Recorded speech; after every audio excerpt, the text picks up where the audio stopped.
నమస్తే రమగారు. నమస్తే జయ. రమగారు, మనము 5 ప్రశ్నలు ఈ సిరీస్ చేసాం. 5 ప్రశ్నలు అయిపోయినాయి. మరి కొత్తది ఏదైనా చెప్తారా? చందమామ కథల్లోంచి ఆహా. పెద్ద కథలు కొన్ని ఉంటాయి కదా చందమామలో. ఇప్పుడు 5 ప్రశ్నలు కూడా అందులోదే కదా. అవును. మాయదారి ముసల్ది ఈ కథ చెప్దాం. ఈ మాయదారి ముసల్ది అనగానే ఎవరో ముసలమ్మ కథ కదా. ఇది యాక్చువల్గా ఏంటంటే బహుశా ఈ మన అరేబియన్ నైట్స్ వాటిలోంచి తీసుకున్న కథ అయ్యి ఉండొచ్చు. ఖలీఫా కథలు అవి కనిపిస్తాయి. ఖలీఫా అనే పేరు వింటుంటాం కదా.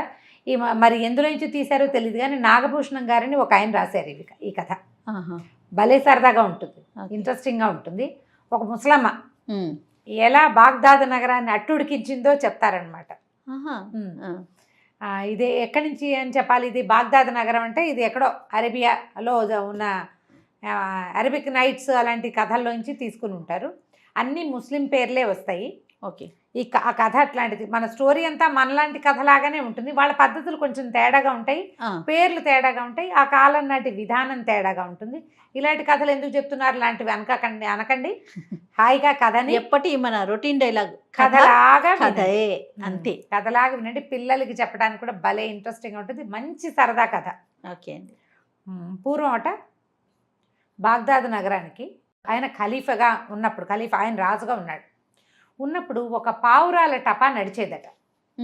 పావురాల టపా అంటే ఈ ఊరి నుంచి ఆ ఊరికి వార్తలు పంపించడానికి పోస్ట్ మ్యాన్లు ఆ పావురాల టపాని ఒక అతను నిర్వహించేవాడు. అతనికి 40 మంది బానిసలు, 40 వేట కుక్కలు కూడా ఇచ్చేది గవర్నమెంట్. సడన్గా అతను మరణించాడు. మరణించేసరికల్లా మరి టపా మూసుకుపోయింది. ఇంకోటి ఎవరినో చూడాలి. ఈలో వాళ్ళ రాజుగారు ఏం చేశారు, ఈ ఖలీఫా ఈ కుక్కల్ని బానిసల్ని అందరినీ తీసేసుకున్నాడు. అయితే ఈయనకు ఒక భార్య కూతురు ఉన్నారు. దిలైలా ఆయన భార్య పేరు, చనిపోయిన ఆయన భార్య పేరు. కూతురు జీనాబా అని కూతురు. ఈ దిలైలా ఏం చేస్తుందంటే ఖలీఫాకు ఉత్తరం రాయిచ్చు కబురు చేసింది. ఈ టపా నిర్వహించడం నాకు వచ్చు, నేను నా కూతురు ఇద్దరం నేర్చుకున్నాం. నా భర్త అబ్సెన్స్లో నేను చేసేదాన్ని, నాకు 4 పనులు వచ్చు. అసలు ఆయన ఏం చేయలే, ఎక్కువ భాగం నేనే చేశా. కాబట్టి ఆ పనిని మాకే అప్పచెప్పండి అంటే ఆయన ఒప్పుకోలే. ఆడవాళ్ళకి ఏమొస్తుంది, ఆడవాళ్ళకి ఏం పెద్ద అలాంటివి రావు. ఏదైనా సహాయం చేస్తే చేసి ఉండొచ్చు, నమ్మల. పైగా ఆ కాలంలో ఏంటంటే వాళ్ళు ఇళ్లలోనే ఉండేవాళ్ళు, ఘోష ఒకటి ఉంటుంది. అవునవును. ఈ వ్యవహారాలన్నిటి మీద ఆయన పెద్దగా నమ్మక మొత్తం అన్నీ వెనక్కి తీసేసుకుంటే కొళ్ళు మండిపోయింది. కానీ ఏం చేస్తుంది, ఆ రోజుల్లోనట కొంతమంది దొంగలు ఉండేవాళ్ళు. ఈ దొంగల్లో 2 దొంగల్ని నగర కొత్వాళ్ళుగా నియమించారట. కొత్వాల్స్ 2 అంటే ఇన్స్పెక్టర్లు లాంటి వాళ్ళు. అయితే ఎందుకట, హసను అబ్దుల్ వాళ్ళిద్దరు. ఈ హసను అబ్దుల్ ఎంత ప్రయత్నించినా ఖలీఫా వాళ్ళని పట్టుకోలేకపోయాడు. ఇంత చాకచక్యం ఉన్నవాళ్ళు దొంగలుగా కాకుండా కొత్వాళ్ళుగా ఉంటే ఎవరినైనా బురుడి కొట్టిస్తారు వాళ్ళు అని చెప్పి ప్రకటన ఇచ్చి, మిమ్మల్ని నగర కొత్వాళ్ళుగా నియమించుకుంటాను, మీరు దొంగతనాలు మానేసి వచ్చి కొలువులో చేరండి అని చెప్పి ఇళ్ళు బాకిళ్ళు వాళ్ళకి బానిసలు, కుక్కలు, నక్కలు, తర్వాత గుర్రాలు అన్నీ ఏర్పరిచి వాళ్ళిద్దరిని కొత్వాళ్ళుగా నియమించుకున్నాడు. ఈ దిలైలా కొళ్ళు మండింది. దొంగ వెధవల్ని పట్టుకోవాల్సింది పోయి వాళ్ళని రండిరా బాబు అని పిలిచి వాళ్ళకి ఉద్యోగాలు ఇస్తాడా? నాకైనా అంత చేత కాలేదు, నన్నెందుకు తీసుకోవాలా, నన్ను పరిగణించలా, దొంగల్ని పరిగణించి కొత్తవాళ్ళుగా పెట్టుకున్నాడు. వీళ్ళ సంగతి చెప్తాను నేను, వాళ్ళిద్దరికంటే నేను తెలివిగల దాన్ని ప్రూవ్ చేసుకుంటా అని చెప్పింది కూతురికి. సరే, ఒకరోజు పొద్దున్నే బయలుదేరింది. ఇప్పుడు బయలుదేరటం ఎట్లా బయలుదేరింది, సూఫీ సన్యాసులు ఉంటారు, వాళ్ళు ఏంటి మెడ నిండా తావళాలు అవి వేసుకుంటారు, ఏవో ముసుగు వేసుకుంటారు, చిన్నవి ఇలా టిక్ టిక్ మన కొట్టేది ఏదో ఉంటుంది, ఒక సాధనం, మన చిడతలు లాంటిది ఇట్లా పట్టుకుని కొట్టేది పాటలు పాడడానికి, సూఫీ గీతాలు పాడేందుకు. ఆ సన్యాసిని వేషం వేసుకుంది.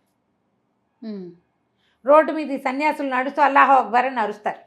వాళ్ళతో పాటు ఆ వేషం వేసుకుని ఇప్పుడు వాళ్ళతో పాటు వెళ్ళొచ్చు, వాళ్ళతో పాటు ఇప్పుడు ఒక్కతే తిరగటం మొదలుపెట్టింది.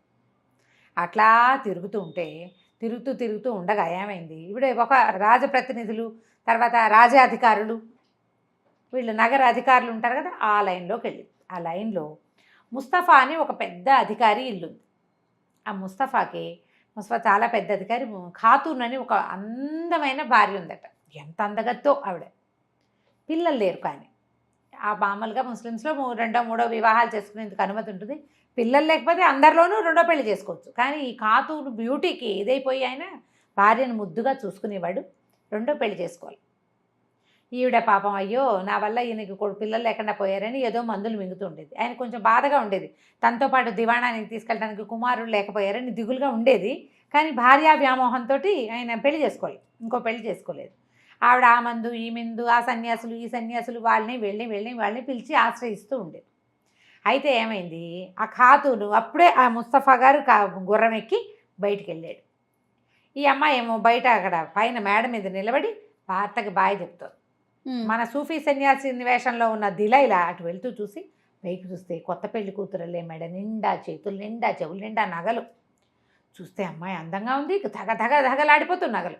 ఈ నగలన్నీ కొట్టేకపోతే మన ప్రజ్ఞ ఉంది అనిపించింది దిలైలాకి. సరే ఏం చేసింది, అక్కడక్కడే తిరగడం మొదలుపెట్టింది అల్లాహు అక్బర్ అని. అయితే ఈ పైన నిలబడిన ఖాతూన్కి మామూలుగా ఆ సన్యాసుల్ని వాళ్ళని పిలిస్తే కొంచెం సన్యాసులైనా మగవాళ్ళని పిలవడానికి కొంచెం బెదురుతారు. ఆడ సన్యాసిని కదా, ఏదైనా పిల్లలు కలగడానికి మాయో మంత్రమో మందో మాకో చెప్తుందేమోనని ఓ పని మనిషిని కేకేసి వసే ఆ సన్యాసిని అమ్మని పిలుచుకురామని పిలుచుకొచ్చేసారు కల్లా. సరే లోపలికి వచ్చింది.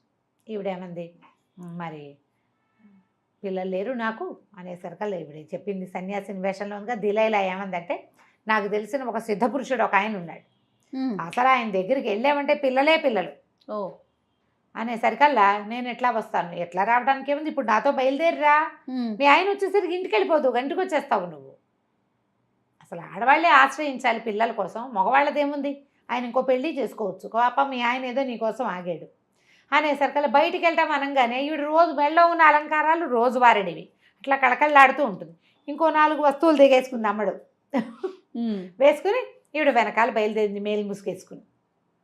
సరే ఇద్దరు కలిసి నడుచుకుంటూ వెళ్తున్నారు. వెంబడి తీసుకెళ్తుంది అనమాట. మధ్యలో ఒక దుకాణం కనపడింది, సిద్దిక్ మొహసిన్ అని ఒక దుకాణం. వాడు కుర్రాడు, ఆ షాపులో అబ్బాయి కుర్రవాడు, వివాహం కాలే వాడికి. ఈవిడేం చేసింది, అమ్మాయి నువ్వు బయట కూర్చొని ఈ అందగత్తైన ఖాతుని బయట కూర్చోబెట్టి లోపలికి వెళ్ళి నాయన బాగున్నాటో అదో ఏదో అని పలకరించి నేను చాలా పెద్ద రత్నాల వర్తకలో, మరి బయట కూర్చుంది ఆ పిల్ల నా కూతురు, పెళ్లి చేయాలనుకుంటున్నాను, మరి ఇంకా మా పిల్లని కనుక చేసుకుంటివా, ఇట్లాంటి దుకాణాలు 4 పెట్టుకోవచ్చు, మా ఆయన బౌళ్ళంతా దాచిపెట్టాడు, ఆయన కాస్త మరణించాడు, పిల్లని ఎవరైనా పెద్దవాడి చేతిలో పెట్టి వాళ్ళ అండనే నా జీవితం గడపాలని భావిస్తున్నాను అనేసరికి సరే. ఆయన బయటకు చూస్తే చక్కగా మెరిసిపోతుంది, పాదాలు చేతులు తెల్లగా కనపడితే కొంచెం ముసుగులోంచి లీలగా కనపడుతుంది, చక్కగా ఆకారం షేప్ కనిపిస్తుంది కదా, మనుషులు బాగున్నారు అని చూసి అబ్బో ఎంతో బాగుంది అనుకుని చేసుకుంటానన్నాడు. చేసుకుని మరి నిశ్చార్థం చేస్తావా, చేస్తానన్నాడు. ఎప్పుడు చేస్తావన్నాడు. చేస్తానంది ఈవిడ. ఎప్పుడంటే ఎప్పుడో ఎందుకు రా నాతోటి, ఇప్పుడే నిశ్చార్థం చేస్తాను, ఏముంది పెళ్ళిళ్ళలో అయిపోతాయిట వాళ్ళల్లో, మరి అలా సింపుల్గా అవునో కాదో ఆ కథలో అట్లా ఉంది. సరే ఈయన ఏం చేశాడు, మరి డబ్బు ఇవ్వాలి, పిల్లని పెళ్లి చేసుకోవటం అంటే దాన్ని ఏదో అంటారు, మెహర్ లాంటిది పేరేదో ఉంటుంది. ఓకే, వాళ్ళకి ఇంత సొమ్ము ఇస్తున్నాము అని, ఆ మెహర్ అమ్మాయి కట్నం అనమాట, అమ్మాయికి ఇచ్చే డబ్బు. మరి డబ్బులు సంచి సంకలో పెట్టుకుని బయలుదేరాడు.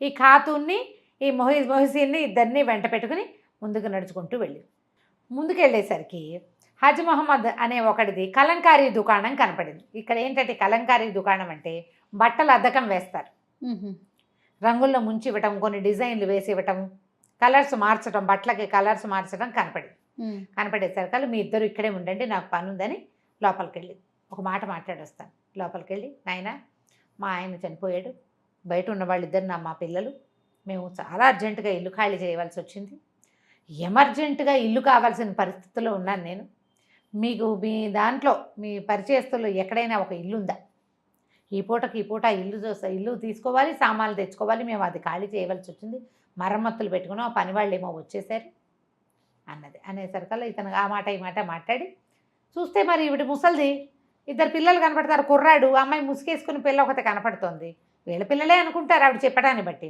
ఏమన్నాడు, ఆ దాందే ఉందమ్మా, వీళ్ళకేముంది, మేము మా ఇంట్లో పైభాగం ఎప్పుడు ఖాళీగానే ఉంటుంది, మంచి అంటే అదను వచ్చినప్పుడు అంటే రంగులు వేసే రోజులు వచ్చినప్పుడు ఈ నీలి వర్తకులు వస్తారు, కలర్స్ తెచ్చేవాళ్ళు, బ్లూ ఇండిగో తెస్తారనమాట, దాంతో కదా చాలా రంగులు కలుపుతాం, ఆ వర్తకులు వచ్చినప్పుడు వాళ్ళని ఉంచేవాడిని, ఇప్పుడు ఇల్లు ఖాళీగా ఉంది, ఆ ఇల్లు ఖాళీగా ఉంది, కావాలంటే మీరు ఉండండి కొద్ది రోజుల పాటు అంటే, మా నాయన అంతకంటే నా నాయన చాలా సంతోషం, రెంట్ అది మాట్లాడుకుందాం, నువ్వు రా సాయంకాలానికి ఇంటికి వస్తే మాట్లాడుకుందామని తాళాలు చేతపుచ్చుకుని ఆ ఇంటి అడ్రస్ చెప్పాడు.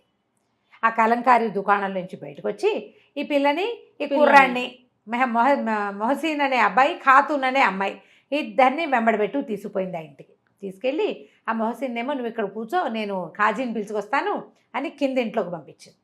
ఖాతూన్ ఏమో తీసుకుని మేడ మీదకి తీసుకెళ్ళి మేడ మీదకి వెళ్ళిన తర్వాత సరే కాసేపు గడిచాక కిందకు వచ్చేసరికల్లా ఆ అమ్మాయికి ఏం చెప్పిందంటే, ఆయన దగ్గరికి నగలు అవి పుచ్చుకుని వెళ్ళకూడదు, ఇన్ని నగలు ఉన్నాయి కదా, నేను నగలన్నీ మూట కట్టి పెట్టు, ఒట్టిగా దర్శించుకుందాం, ఖాళీగా వెళ్ళి దర్శించుకోవాలని చెప్పింది. సరే ఒప్పుకుంది అమ్మాయి. నగలు తీసుకుంటుంది. ఇవి కిందకు వచ్చేసరికల్లా ఏం కుర్రాడు అన్నాడు, నిస్తార్థమన్నావు ఏది చేయవా మరి అన్నాడు.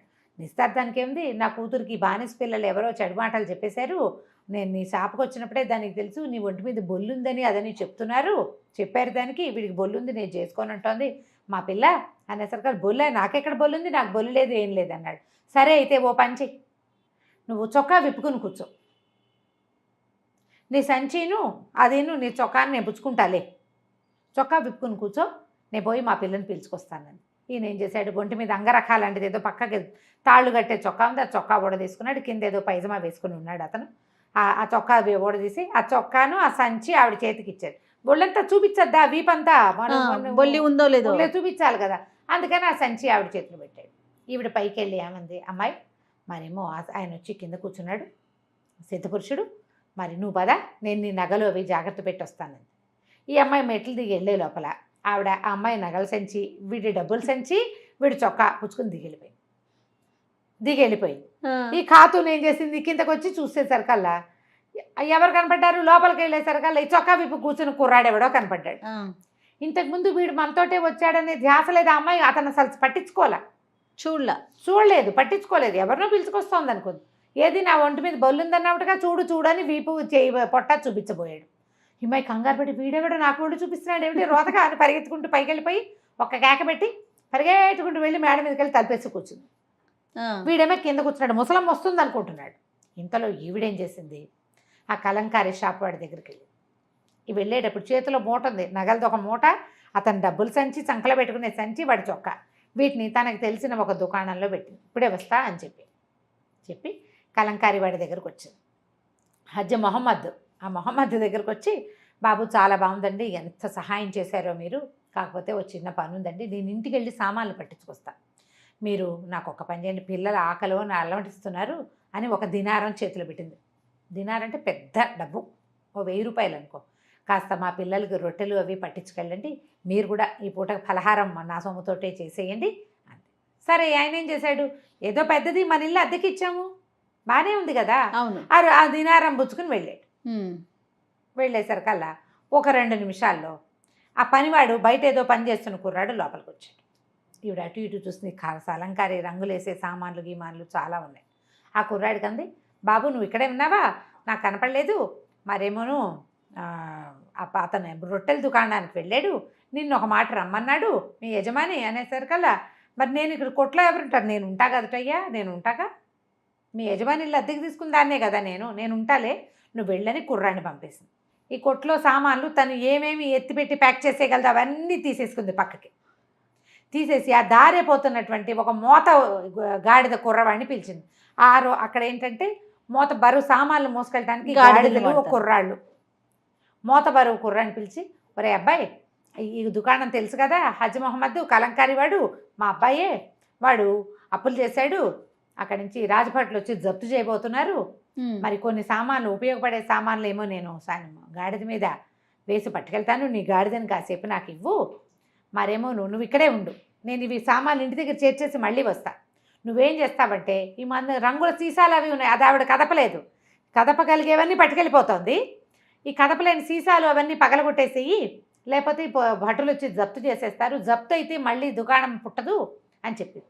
ఈ కుర్రాడు ఏమనుకున్నాడు, మనం దుకాణంలో ఉన్నాం, ఇన్ని రంగులు ఉన్నాయి, ఇవి పగలగొట్టే పని మనకే కదా అప్పచెప్పారు, ఇంకో రూపాయి ఇస్తుంది, ఒక దినారం వాడి చేతిలో పెట్టింది, వచ్చాక ఇంకో రూపాయి ఇస్తాను. ఈ గాడిద మీద ఈ కలంకారీ వాడి సామాన్లు అన్నీ వేసుకుని ఇంటి దారి పెట్టేసింది, వెళ్ళిపోయింది. ఇక అక్కడి నుంచి ఏమైంది, కలంకారీ ఆయన అక్కడికి వెళ్ళాడు, హజ్ మొహమ్మద్ రొట్టెల దుకాణానికి వెళ్ళాడు, పనివాడు అక్కడికి వెళ్ళాడు, ఏమిటండి పిలిచారట అన్నాడు. నేను పిలవటం ఏమిటి అనేసరికల్లా ఆ చేపలో ఉన్న ముసలమ్మ చెప్పిందండి మీరు పిలిచారని.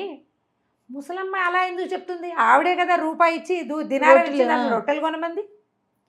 సరే పద వెళ్ళి వెనక్కి చూద్దాం ఏం చేస్తుందో అని ఇద్దరు కలిసి వెనక్కి వచ్చారు. వెనక్కి వచ్చేసరికి కుర్రాడు ఉన్నాడు, మోతగాడిదేవాడు. వాడేం చేస్తున్నాడు, ఆ రంగు సీసాలు రకరకాల రంగులు అన్నీ పగలగొట్టేస్తున్నాడు. ఊరి నీకడు పుడక ఏమిట్రా నా సామాన్లన్నీ పగలగొడుతున్నావు అంటే మీ అమ్మే పగలగొట్టమంది అంటాడు. మా అమ్మ ఏనాడు చచ్చిపోయింది అమ్మరా అంటే నా తెలియదండి నా గాడిదేది అంటాడు వాడు. రామా, ఆ. వాడేమో నా గాడిదో అంటాడు, ఈయనేమో నా "ఈ షాప్. నా షాపో అంటాడు. మీ అమ్మ అంటాడు వాడు, మా అమ్మ చచ్చిపోయిందిరా అంటాడు వీడు. గందరగోళంగా కొట్టేసుకున్నారు. చుట్టుపక్కల షాపుల వాళ్ళంతా చేరారు. ఇక్కడ ఏదో జరిగిందని అర్థమైంది వాళ్ళకి. కాసేపటికి స్థిమితపడ్డారు. సరే పద ఈ ముసల్దాని పిల్లలిద్దరూ మన ఇంట్లోనే ఉన్నారు, అక్కడే పోదామన్నారు. ఈ గుంపంతా పోయారు. అక్కడికి పోయేసరికల్లా కింద తలుపు కొట్టారు. మోహసిన్ కూర్చున్నాడు కదా, చొక్కా విప్పుకుని వాడి దగ్గర డబ్బులు లేవు, చొక్కా లేదు. తలుపు తీసాడు. తలుపు తీసేసరికల్లా వీళ్ళు అడిగారు, ఏరా వెధవా, దొంగ వెధవా, మీ అమ్మ ఎదురంటే మా అమ్మ ఎప్పుడో చచ్చిపోయింది అంటాడు. అందరు అమ్మలు చచ్చిపోయారు. మా అమ్మ మీ అమ్మ చచ్చిపోవడం ఏంటి, నీ వెంట వచ్చింది కదంటే నా వెంట వచ్చింది ముసలిది, మా అమ్మ కాదు, కూతుర్నిచ్చి పెళ్లి చేస్తానని నన్ను తీసుకొచ్చింది. ఆ కూతురేమో మేడ మీద కూర్చుంది, తల్లి కూతురులు ఇంకా దిగలేదు, వాళ్ళ కోసమే చూస్తున్నాను, కాజీని తీసుకొస్తానంది, పెళ్లి కోసం చూస్తాను, నా డబ్బులు నా చొక్కా దాని దగ్గరే ఉన్నాయి అన్నాడు. అమ్మో ఇదేదో విచిత్రంగా ఉందని పైకి వెళ్ళి తలుపు కొట్టారు. ఆవిడ తలుపు తీసింది. తలుపు తీసేసరికల్లా పెళ్ళయిందా మీ అమ్మ ఏదన్నాడు. మా అమ్మ ఎప్పుడో చచ్చిపోయిందండి, అయినా మా అమ్మ ఈ ఊళ్ళో లేదు, వేరే ఊళ్ళో ఉంటుంది. నువ్వెవరమ్మా అంటే ఇది మా అమ్మ, మీ అమ్మ. ఈ గందరగోళం, సిద్ధపురుషుడు ఏడి, చొక్కా విప్పుకున్న వీడున్నాడు అంటుంది అమ్మాయి. గందరగోళంగా వాదించుకున్నారు. చివరికి ఒక గంటకి వాళ్ళకి అర్థమైంది, ఈ ముసలమ్మ మొదట ఖాతూన్ని తెచ్చింది, ఖాతూన్ నుంచి మొహసిన్ దగ్గరికి వెళ్ళింది, అక్కడి నుంచి హజ్ మహమ్మద్ దగ్గరికి వచ్చింది, తర్వాత గాడిద పోయింది, హజ్ మహమ్మద్ సామాన్లు ఉన్న కొన్ని పట్టుకుపోయింది, వీడి చొక్కా వీడి డబ్బులు పోయినాయి, ఖాతూన్ ఒంటి మీద బంగారం అనేది లేకుండా మొత్తం కొట్టేసింది. ఆవిడేమో నేను ఫలానా ఆయన భార్యని అని చెప్పింది, ముస్తఫా గారి భార్యని అనేసరికల్లా ఒక తోడిచ్చి ముస్తఫా ఇంటికి పంపించారు. అక్కడి నుంచి ఆ ముస్తఫా వీళ్ళని పిలిచాడు, ఆ నగర పాలకుడిని. ఏమిటండి మీ వ్యవహారం, ఇట్లా చేస్తున్నారు ముసలమ్మలు, ముసలిది చేస్తుంటే బాగ్దాద్ నగరంలో ఎంతమంది ముసలమ్మలు ఉన్నారు, ఈ ముసలిదాన్ని ఎలా గుర్తుపడతాం, పైగా ముసలిది దాని రెగ్యులర్ వేషంలో లేదు, సూఫీ వేషంలో ఉంది. సరే చూద్దాం అనుకున్నారు. ఈ లోపల దిలైలా ఇంటికి వెళ్ళిపోయింది. వాళ్ళ అమ్మ కూతురు అడిగిందమ్మా ఏం చేసుకొచ్చావు అంటే, ఖాతూన్ బంగారం తెచ్చేసా, ఇంకోటి చొక్కా వాడి డబ్బులు తెచ్చేసా, కలంకారి వాడి సామాన్లు తెచ్చేసా, ఈ గాడిది పట్టుకొచ్చేసా, ఇవాళకి నలుగురిని ఉద్ధరించాం, రేపటి సంగతి చూద్దాం. సరే వాళ్ళంతా వెతుకుతారమ్మా, నువ్వు బయటికి వెళ్ళబాక అని చెప్పింది కూతురు. దీని నగరం అంతా చెప్పుకుంటున్నారు ఏమిటో జరుగుతుంది. ఇప్పుడు వీళ్ళు ఏమనుకున్నారు, మన నలుగురం వెతుకుదాం, ఇప్పుడు వాళ్ళు గుర్తుపడతారు ఈవిడ్ని. ఖాతూన్ బయటికి రాదు కానీ మిగిలిన వాళ్ళు ఉన్నారు కదా, పనివాడు, ఇతను మొహసీను, మొహమ్మద్, గాడిద బరువు వాడు, వీళ్ళు గుర్తుపడతారు. వెతుకుదాం అనుకున్నారు. మేము వెతుకుతాం, మీరు వెతకండి అని రాజభట్లకు చెప్పారు. పొద్దున ముందర సూఫీ సన్యాసిని వేషం వేసింది కదా, ఈసారి ఏం చేసింది, ఒక సంపన్నుల ఇళ్లలో పరిచారికలు ఉంటారు, వాళ్ళకు ప్రత్యేకమైన డ్రెస్సింగ్ ఉంటుంది. మరి అంటే మాసిపోయిన బట్టలు అవి కాకుండా కొంచెం మంచి బట్టలు, కొంచెం ఇదిగా అలాంటి ఓ డ్రెస్ వేసుకుని ఈ భాగ్యవంతులు ఉండే ఒక సందులోకి వెళ్ళింది. ఆ సందులో మహాభాగ్యవంతుల ఇంట్లో పిల్లకి ప్రధానం జరుగుతుంది. అంటారు, పెళ్లి కుదిరింది అనమాట. అయితే ఈ పెళ్లి కూతురికి చిన్న పిల్లాడు తమ్ముడు ఒకడున్నాడు, ఒక 4 ఏళ్ల వాడు పిల్లాడిని తల్లిని వదిలిపెట్టకుండా సతాయించేస్తున్నాడు. ఆ వచ్చిన పేరెంట్ వాళ్ళు వచ్చిన వాళ్ళు ఉంటారు కదా, వాళ్ళని చూసుకొని ఇవ్వటం లేదు వాడు. గీబేమని గోల. చక్కగా పిల్లాడిని అలంకారం చేశారు, మంచి బట్టలు వేశారు, మెరిసే బట్టలు, జోళ్ళు, తర్వాత మెడలో ఇవి హారాలు, చిన్న కుచ్చులు, తలపాగా ఒకటి, చేతులకేమో మురుగులు, ఉంగరాలు అన్నీ ఉన్నాయి.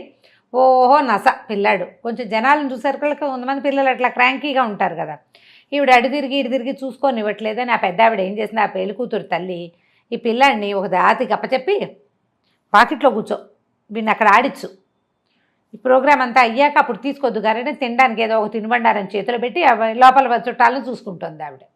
ఈవిడేం చేసింది, మన దిలైలా అక్కడికి వెళ్ళి చూసింది, దాది పిల్లాడిని పెట్టుకుంది. పిల్లాడి ఒంటి నిండా నగలు మెరిసిపోతున్నాడు, చక్కగా పొతకలే బాగున్నాడు. వీడు నగలు కొట్టకపోతే ఏమిటి మన ప్రజ్ఞ, వీలాగేయాలని ఏం చేసింది, ఒక చెల్లని కానీ ఒకటి తీసి నాణ్యం అక్కడ దాది బయటకు వచ్చిందిగా, ఆ అమ్మాయి చేతిలో పెట్టింది. అమ్మాయి మీ పాత దాది చూడ్డానికి వచ్చింది, సలాములు చెప్పడానికి వచ్చిందని అమ్మగారికి చెప్పి రావాలి అనేసరికల్లా కానీ చేతిలో పడేసరికి దానికి ఉత్సాహం వచ్చింది. దానికేం చెప్తా కానీ అవ్వా ఇదిగో ఈ పిల్లాడు ఉన్నాడే, ఈ చిన్న బాబు, ఈయన కనుక కనపడితే అమ్మగారిని ఇక పని చేసుకొనివ్వడు, లోపలికి వెళ్తే మరి ఏమంటావు అంది. అనేసరికల్లా ఇదేలేంది, దానికేముంది, పిల్లాడిని నేను పట్టుకోను, అసలు వీడు పుట్టిందే నా చేతిలోను, నేను పట్టుకుంటా, నువ్వు వెళ్ళి అమ్మగారికి చెప్పిరాను అనగానే అదేమో ఆ దాసి లోపలికి వెళ్ళింది. ఈవిడ పిల్లాన్ని ముచ్చుకుని ఉడాయించేసింది, తీసుకొచ్చేసింది బయటికి. చకచక పైన తొడిగిన కోటు, అంగరక, ఆమె మెళ్ళ ఉన్న నగలు గిగలు అన్నీ ఊడదీసేసింది. వాడికి ఏదో తినుబండారం చేతిలో పెట్టేసరికి వాడు చప్పరిస్తున్నాడు, ఈవిడ పని చేసేసింది. చేసేసి ఒక పెద్ద నగల వర్తకుడు కొట్టులోకి వెళ్ళింది. ఈ పిల్లాడు ఎవరి పిల్లాడు? నగల వర్తకుల పెద్ద కొడుకు. వాళ్ళొక గ్రూప్కి ఒక మెదవాళ్ళు ఉంటారు కదా, లీడర్ కొడుకు. ఆ పిల్లాడు చక్క వాళ్ళ నాన్నకి మళ్ళీనే ఉంటాడు. ఆ వెళ్ళిన నగల దుకాణంలో వాడు ఈ పిల్లాడిని గుర్తుపెట్టాడు. వర్తకుల పెద్ద తాలూకు కొడుకు, ఆఖరి వాడు వీడు అని. ఏమిటబ్బా ఇటు వచ్చావు, ఎవరు, ఏమిటి వినమా అని అడిగాడు. అడిగేసరికల్లా ఇదిగో వీళ్ళ అక్కయ్యది ప్రధానం, సామాన్లు ఏవో ఒక 1000 రూపాయలకి తగ్గకుండా తీసుకురమ్మన్నారు అమ్మగారు, ఎవరో చదివించారట, మరి 1000 నాణ్యాలు పంపిస్తారు సరుకు ఇచ్చేస్తే అనేసరికల్లా 1000 నాణ్యాలకి 4 జతల గాజులు, అవి ఇవి వస్తువులు, ఒక కంఠే కాసుల పేరు అన్నీ తీసి మూటగట్టాడు. పిల్లాడిని కావాలంటే ఉంచుకో, అమ్మగారు డబ్బులు పంపిస్తారంటే, పిల్లాడు ఎందుకమ్మా, నాకు అక్కర్లేదు తీసుకెళ్ళమన్నాడు. నాకు వద్దునైనా, మోసుకెళ్ళొద్దు, చచ్చే పోసుకొచ్చాను పిల్లాడిని, మళ్ళీ మోసుకెళ్ళాలి, ఇక్కడే ఉంచు, వాళ్ళే బండి పంపించి పిల్లాడిని తీసుకెళ్తారు అని నగలు పుచ్చుకెళ్ళిపోయింది. 1000 రూపాయలవి. 1000 ఇవ్వాల, 1000 అమ్మగారు పంపిస్తుంది. అదే కదా, ఎవరో చుట్టాలు 1000 వరహాలకి నగలు తెప్పించుకుని చదివించుకోమన్నారు పిల్లకి. అలా కథ చెప్పింది. అయిందా, ఇంతలో అక్కడ పెద్ద రగడైపోయింది. పిల్లడిది దాసి అంటుంది, నేను బయటకు వచ్చినప్పుడు కనపడింది ముసల్ది, మరి పని మనిషిలాగానే ఉంది వేషం, అమ్మగారికి సలాములు చెప్తానంది. ఒక్క నిమిషం నేను ఇట్లా లోపలికి వచ్చేసరికి చిన్నబాబు లేడు, ముసలిది లేదు. ఇక లబో దిబో ఊరంతా వెతికేస్తున్నారు. ఇంతలో ఏమైంది, ఎంతసేపటికి ఎవరూ రావట్లేదు, మధ్యాహ్నం భోజనాలు వేళ అయిపోతుంది అని చెప్పి ఈయన డబ్బుల కోసం పిల్లాడి చేయించుకుని వాకిట్లోకి వచ్చి నుంచున్నాడు. ఈ బళ్ళ మీద హడావిడిగా తిరుగుతున్నాడు. అదిగదిగదిగో చిన్నబాబు అన్నారు. వీడి దగ్గర దొంగ వెధవా, మా పిల్లాడిని ఎత్తుకొస్తావా, వీడి ఒంటి మీద నగలేవి బట్టలేవి అని అడిగాడు. నా 1000 రూపాయల నగల మాట ఏమిటండి అన్నాడు వర్తకుడు. ఒకళ్ళ మొహాలు ఒకళ్ళు చూసుకున్నారు. ఏం చెయ్యాలి? అక్కడి నుంచి వెళ్ళిపోయి ఆయన దగ్గరికి వెళ్ళారు. ఖాలిద్, ఆ నగర ఏమంటారు, మన మెయింటెనెన్స్ చేస్తారు కదా, ఆయన నగర పాలకుడు. ఆయన దగ్గరికి వెళ్ళి, ఏమిటి మీ నిర్వాహకం, మీ కింద చూడండి ఇట్లా గోల అయిపోతుంది, ముసలాళ్ళు ఇట్లా చేసేస్తున్నారు, డామ్ డూమ్ అన్నారు. సరే అందరూ వెతుక్కుంటున్నారు, వీళ్ళు వెతకడం మొదలుపెట్టారు. ఆ ముసలిది ఎక్కడ కనపడినా సరే దాని అంతు చూస్తానన్నాడు నగల వ్యాపారి. ముసలిది కనపడుతుంది, అది ఒక వేషంలో ఉంటే కనిపిస్తుంది వీళ్ళకి. ఇంతలో ఏమైంది, గాడిద కుర్రాడు అటు ఇటు తిరుగుతున్నాడు, ఒక చోట కనపడింది. వేషం మార్చినా గుర్తుపట్టేశాడు. వెళ్ళి పట్టుకున్నాడు. దొంగ మొహం, నా గాడిదేది అన్నాడు. అయ్యో గాడిదకి ఏమిట్రా, ఎందుకురా అబ్బాయి అంత కంగారు పడతావు, మంగలి మసూద్ లేడు, మసూద్ దగ్గర పెట్టా నీ గాడిదని, నీకు ఇప్పిస్తాను రమ్మంది. వాళ్ళేమనుకున్నారు, ముందు వాళ్ళు ఆ మసూద్ దగ్గర కలుద్దామని అనుకున్నారు. ఒకసారి అంటే మనం కలవడానికి ఒక ప్లేస్ పెట్టుకున్నారు అనమాట. వాళ్ళు వెతుక్కోవడానికి వాళ్ళు వెతుకుతున్నారు, వాళ్ళ దారిని వాళ్ళు ఇక్కడికి వచ్చి కలుద్దాం అనుకున్నారు. సరే ఏమైంది, మసూద్ దగ్గరికి తీసుకెళ్ళి పిల్లాడిని బయట కూర్చోబెట్టి లోపల మసూద్ దగ్గరికి వెళ్ళి, బాబు ఎంత కష్టం వచ్చిందోరా నాయనా నాకు అని. ఏమిటి పిన్నమా నీకేం కష్టం వచ్చిందంటే, బయటకు వచ్చినాడే మా పిల్లాడు, వాడికి పిచ్చెక్కిపోయిందిరా నాయన, ఆ గాడిద అంటాడు ఎంతసేపును, ఆ గాడిద చచ్చిపోయింది, వాడికి ఇష్టమైంది, ఆ చచ్చిపోయిన గాడిద కోసం నా గాడిదు అని ఏడుస్తాడురా ఎంతసేపు అనేసరికల్ దాందేముంది, శుభ్రంగా బుర్ర నున్నగా గురిగి 3 నిమ్మకాయలు మర్దం చేసామంటే పిచ్చికిచ్చి వదిలిపోతుంది అనగానే వాడు ఒప్పుకోడురా అంది. ఒప్పుకోవడానికి నేను చూస్తాగా పినమా నీకెందుకు అంటే, అలాగే నాయనా అని ఒక దినారం చేతిలో పెట్టింది. వాళ్ళు ఏం చేశారు, బాబు లోపల రాని పిలిచారు. నా గాడిదేది అన్నాడు. ముందులే నీ గాడిదే అని చెప్పి అక్కడ 3-4 పని వాళ్ళు ఉన్నారు, మంగళ్ళు అందరు మర్దం చేసేవాళ్ళు. వాడి కుర్రాడి పెడరెక్కలు విరిచి పట్టుకున్నారు, కాళ్ళు చేతులు కట్టేశారు, కుర్చీకేసి దొడ్లో తీసుకుపోయారు, వాడి గుండు గీశారు, నున్నగా మర్దం చేశారు. వాడు లబోదిబో, వీళ్ళు ఆగలేదు. ఈ లోపల ఈవిడేం చేస్తుంది, వీళ్ళంతా దొడ్లోకి వెళ్ళారు కదా, ఆ దుకాణంలో ఉన్న కత్తులు కత్తెరలు సానలు అన్నీ ఓ సంచులు వేసుకుని మొత్తం పట్టుకెళ్ళిపోయింది. లోపలికి వచ్చి చూశారు. సరే వాడు మర్దన అయింది, మర్దనయ్యాక పినమా పని పూర్తయిందని చెబుదామని వచ్చాడు. చెప్తే ముసలిది లేదు, సామాన్లు లేవు. అర్థమైంది. ఏరా దొంగ పినిగా మీ అమ్మేదిరా అని అడిగాడు. మా అమ్మ ఏనాడో చచ్చిపోయింది అంటాడు గాడిద కుర్రాడు. అనేసరికి గుండు చదువుకుంటాడు వాడు, హాయిగా ఉంది, ఖర్చు లేకుండా గుండె వచ్చేసింది. ఇంతలో ఏమైంది, వాళ్ళిద్దరూ వచ్చారు. వ్యాపారస్తుల పెద్ద ఇక్కడ కలుసుకుందాం అనుకున్నారు. ఊరంతా తిరిగారు, ఈ ముసల్దాన్ని ఈ రూపంలో ఉన్న ముసలమ్మ కోసం. అందరూ చేసేసరికి వాళ్ళకి అర్థమైంది, అమ్మ మళ్ళీ దొరికాను రా అని అర్థమైంది. సరే అందరూ కలిసి మళ్ళీ వెతకడానికి బయలుదేరేసరికల్లా వీళ్ళకి మళ్ళీ దిలైలా కనపడింది. అందరూ కలిసి మీద పడి పట్టేసుకుని ఖాళీద్ దగ్గరికి తీసుకెళ్ళారు, నగరపాలకుడి దగ్గరికి తీసుకెళ్ళి. ఏమైంది, వీళ్ళంతా మగవాళ్ళు. ఎంతమంది వచ్చారు మరి, మొదట వచ్చిన మొహిద్దీను ఎవడో కుర్రాడు పెళ్లి చేసుకుంటానన్నవాడు, కలంకారీ దుకాణం వాడు, గాడిద కుర్రాడు వాడి గుండు కొట్టించింది. అక్కడి నుంచి వ్యాపారస్తుల పెద్ద మంగలి మసూదు, ఇంతమంది అయ్యారు. వీళ్ళంతా మగవాళ్ళు, ఆవిడొక్కతే ఆడది కదా. వీళ్ళు ఏం చేశారు, అక్కడ ఆడవాళ్ళని ఉండేటువంటి జనానా ఒకటి ఉంది, అక్కడ ఉంటుంది వాళ్ళ ఇళ్లలో. ఈ జనానాలోకి ఆవిడని పంపించి వీళ్ళు బయట కూర్చున్నారు. ఏ గదిలోకి అయితే ఇది జనానా అని పంపించారు, ఈ మన దిలైలా అక్కడ ఆగల, నడుచుకుంటూ గదులన్నీ తిరిగి చివరికి ఎక్కడికి వెళ్ళింది, ఆ ఖాలిద్ గారి భార్య ఏదో పని చేసుకుంటుంటే అక్కడికి వెళ్ళింది, మేడ మీదకి. జనాలు చూసుకోలేదు, ఇప్పుడు కొంచెం వేషం బాగుంది, నీకు కాన్ఫిడెంట్గా లోపలికి వెళ్ళిపోతున్నారు అనుకో, పట్టించుకోరు ఎవరు. మనం అటు ఇటు చూసినా ఎవరంటారు, మన దారిని మనం అక్కడికి వెళ్ళిపోతే ఎవరు మనకేసి చూస్తారు. ఈవిడ అంతే కాన్ఫిడెంట్గా ఖాలిద్ గారి భార్య దగ్గరికి వెళ్ళిపోయింది. ఆయన ఏదో పనిలో ఉన్నాడు, ఎక్కడికో వెళ్ళాడు, బహుశా ఆయన లేడు. ఈ దగ్గరికి వెళ్ళేసరికల్లా మరి సలాం చెప్పింది, మీ ఆయన గారు బానిసల్ని కొనుగోలు చేశారు, 1200కి మా బానిసల్ని మీ వారికి అమ్మాను అన్నది. అనేసరికల్లా బానిసలా, మా ఆయన చెప్పలేదే నాకేమీ అంది. కావాలంటే చూడండి అని మేడ మీద నుంచి కిందకి చూపించింది. కింద ఈ మొత్తం గుంపంతా మోసపోయిన గుంపు కిందకి పైనుంచి చూశాడు, అబ్బో హట్టాకట్టగా బాగున్నారు, శుభ్రంగా ఉన్నారు అని చెప్పి మంచి బేరమే చేశారు. కానీ నా దగ్గర డబ్బులు, నేను తొందరగా వెళ్ళాలమ్మా, చాలా అర్జెంటు పని ఉంది నాకు అన్నది. అనేసరికల్లా మా ఆయన వచ్చి, ఇవాళ డబ్బులు నా దగ్గర ఇద్దును కానీ 1000 ఉందమ్మా, 1200 అంటివి కదా, అన్ని లేవు నా దగ్గర. 1200కి ఏముందమ్మా, భయానా 200 పుచ్చుకున్నాను కాదు, 1000 ఇవ్వండి నాకు చాలని. ఖాలిద్ గారి భార్య 1000 రూపాయలు చేతిలో పెట్టింది. ఈవిడ శుభ్రంగా ఏమందంటే, అది వినుంటిని దొప్పుకొని, అమ్మమ్మ బానిసల్ని మా ఇంట్లో ఎన్నేళ్ళ నుంచో పనిచేస్తున్నారు, ఇప్పుడు వాళ్ళ ముందు నుంచి బయటికి వెళ్ళి వాళ్ళ మొహాలు చూడాలంటే చాలా బాధగా ఉందమ్మా, అలవాటు అయిపోయారు, దొడ్డిదారిని పంపిద్దరు బాబు మీకు పుణ్యం ఉంటుందని. అనగానే ఈవిడేం చేసింది, పోలే ముసలిది పెద్దది ఎంత బాగా అడుగుతోంది కదా, వస్తే వెనకాల కదా తలుపులు తీయండి, మామ బయటికి వెళ్ళిపోతుందని ఈ మామని అట్టించి పంపించింది. ఆవిడ దారిని ఆవిడ వెళ్ళిపోయింది. ఈ లోపల ఆయన నిద్రపోతున్నాడు ఖాలిద్. అది ఆయన నిద్ర లేచి వచ్చి ఏదో పలహారం చేశాక భలే మంచి బేరం చేశారండి, 1200కి మంచి దిట్టమైన బానిసల్ని పట్టారండి. బానిసలు ఏమిటి, నేనెవరిని కొన్నాను అనేసరికల్లా ఆవిడంది, అదేమిటి బానిసలు ఇదిగో పైనుంచి చూస్తే కనపడుతున్నారు, చూస్తే వీళ్ళు బానిసలు కాదే అన్నాడు. నాకు తెలీదు, 1000 రూపాయలు ఇచ్చేసాను నేను ముసలావిడికి. వాళ్ళు మోసపోవటంతో పాటుగా ఎక్కడికి వెళ్తే అక్కడ అక్కడి నుంచి ఆయన మెట్లు దిగి కిందకు వచ్చేసరికి ఏమిటి మీరేనేమిటో నేను కొన్న బానిసలు అన్నాడు. ఆ రంగానే అందరూ ఓకమ్మడిగా పొట్టాడారు. బాబు మీరు మీ నిర్వాహకం ఏడిసినట్టే ఉంది, మేమేదో ఫిర్యాదుతోటి ఖైదీని అమ్మాయిని కూడా ఫిర్యాదులు మేము ఎవరిని పట్టుకొచ్చాము, దొంగని మేము ఫిర్యాదు చేయడానికి వచ్చాం, దొంగనేమో పట్టుకొచ్చాం, మీ ఇంట్లో పంపించాం, దాన్ని కాస్త చల్లగా అటేటో పంపేసి ఇప్పుడు మమ్మల్ని బానిసలు అంటారు ఏమిటండి, భలేవాళ్ళు మీరు అని పోటాడేసరికల్లా అక్కడి నుంచి ఇంకేముంది చూస్తే లేదు, వెనకాల తలుపులు ఎప్పుడో తెరుచుకుపోయినా ఏనాడో వెళ్ళిపోయింది. ఎటు వెళ్ళిందండి ఎవరికి తెలుసు, వెళ్ళిపోయింది. అక్కడి నుంచి అందరూ కలిసి పోటాడారు. ఈయన ఖాలిద్ కంగారు పడ్డాడు. ఈ లోపల నగర వర్తకుల పెద్ద వాళ్ళు వీళ్ళు అందరూ అరిచొచ్చి పోటాడారు. ఏమి నిర్వాహం చేస్తున్నారండి, ఇట్లా ఇళ్లలోకి దూరి ఆడవాళ్ళ మీద పడితే ఎట్లా, మా ఇంట్లో మా పిల్లని తీసుకుపోయి మాకు 1000 రూపాయలు బొక్క, వాళ్ళ ఇంట్లో ఖాతూన్ వంటి మీద నగలన్నీ కొట్టేసింది, ఇప్పుడు మేమేం చేయాలి అని ఆయన కూడా వచ్చాడు. ఖాతూన్ వాళ్ళ ఆయన కూడా, ఖాతూన్ మొగుడు మరి ఆ బంగారం అంతా అమ్మాయి పట్టుకెళ్ళిపోయింది కదా దిల్లేలా, వచ్చాడు అతను కూడా. అందరు కలిసి పొట్టాడారు. ఈయన కంగారు పడి ఖాలిద్ ఇక్కడ ఉన్నాయని, ఇది నగర పెద్ద ఏమనాలి నగర పాలకుడు, బాబు మీకు నష్టం ఎవరెవరు జరిగిందో అవన్నీ నేను ఇప్పిస్తాను, మీలో ఎవరు ఆవిడని గుర్తుపట్టగలరో చెప్పండి అంటే మేమందరం గుర్తుపడతాం, 10 మంది సైనికులను ఇవ్వండి మేము వెతికి పట్టుకుంటామన్నారు.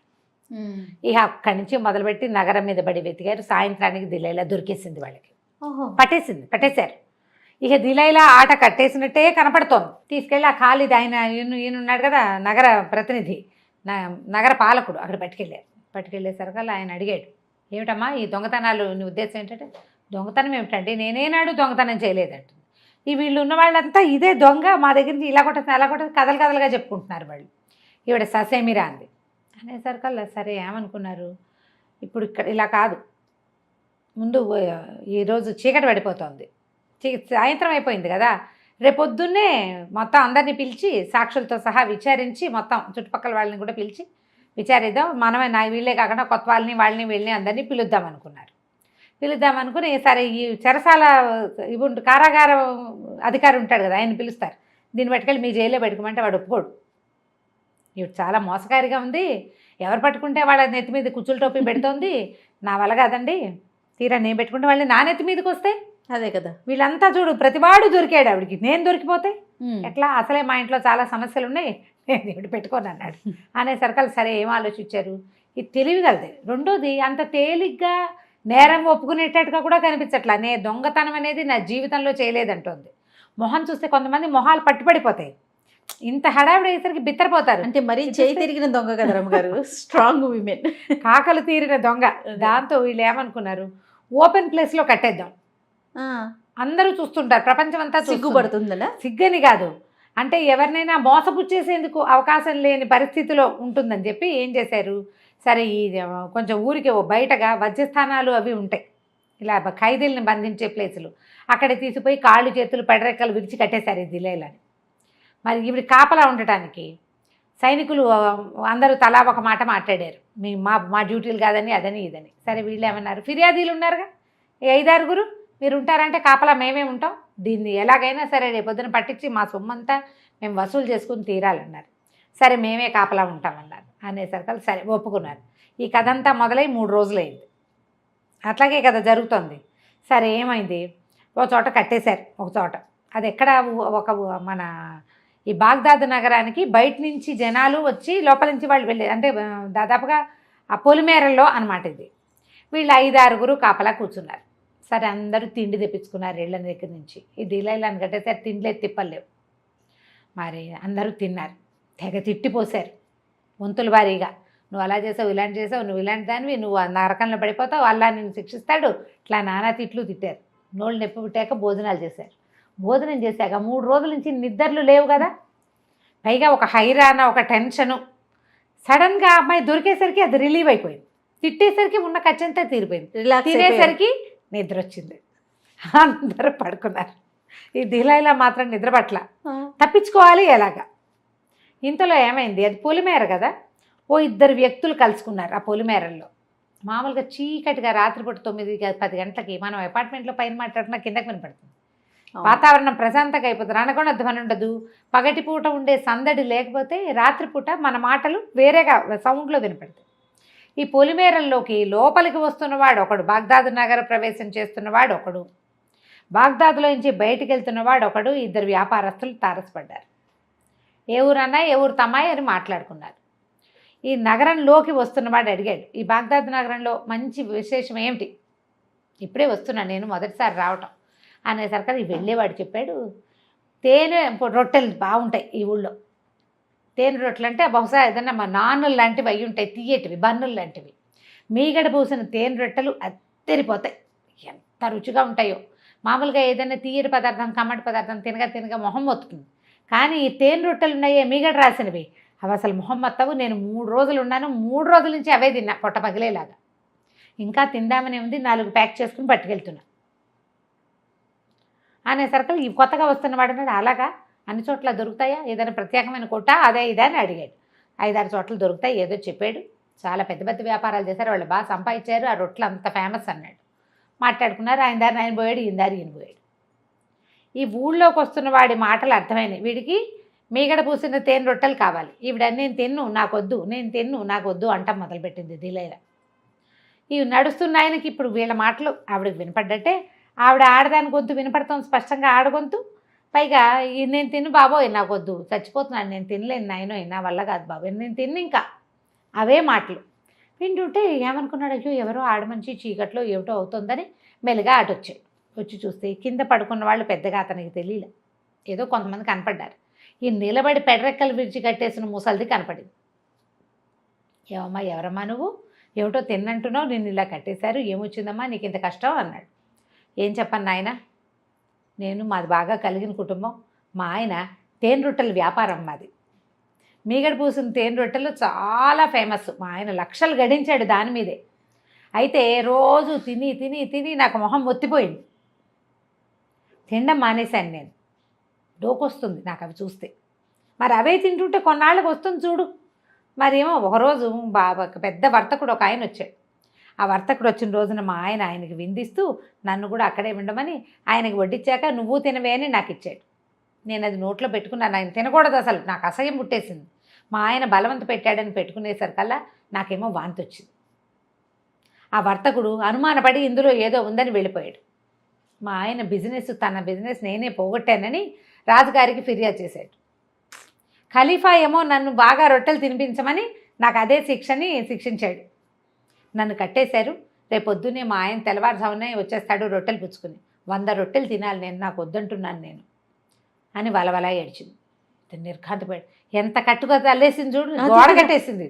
ఆయన తను అన్నాడు, అదేమిటమ్మా తేనె రొట్టెలు చాలా బాగుంటాయిట, అసలు మీగడి కూర్చుని తేనె రొట్టెలు తలుచుకుంటేనే నోరు ఊడిపోతుంది నాకు, అంత తినలేకపోయావు అన్నాడు. రోజు తింటే మొహం ఒత్తుతుందిరా నాయన ఎవరికైనాను అని చెప్పేసరికి అయ్యో నేను వెళ్ళి అవే తిందామనుకుంటున్నానంటే దానికి ఏం భాగ్యం నాయన, ఓ పని చేయి, నన్ను నోడ తీసే, నా ప్రాంతంలో నువ్వు కట్టు ఉంచుకో, పెట్టేస్తాను, నేను కట్టెలు కట్టేస్తా.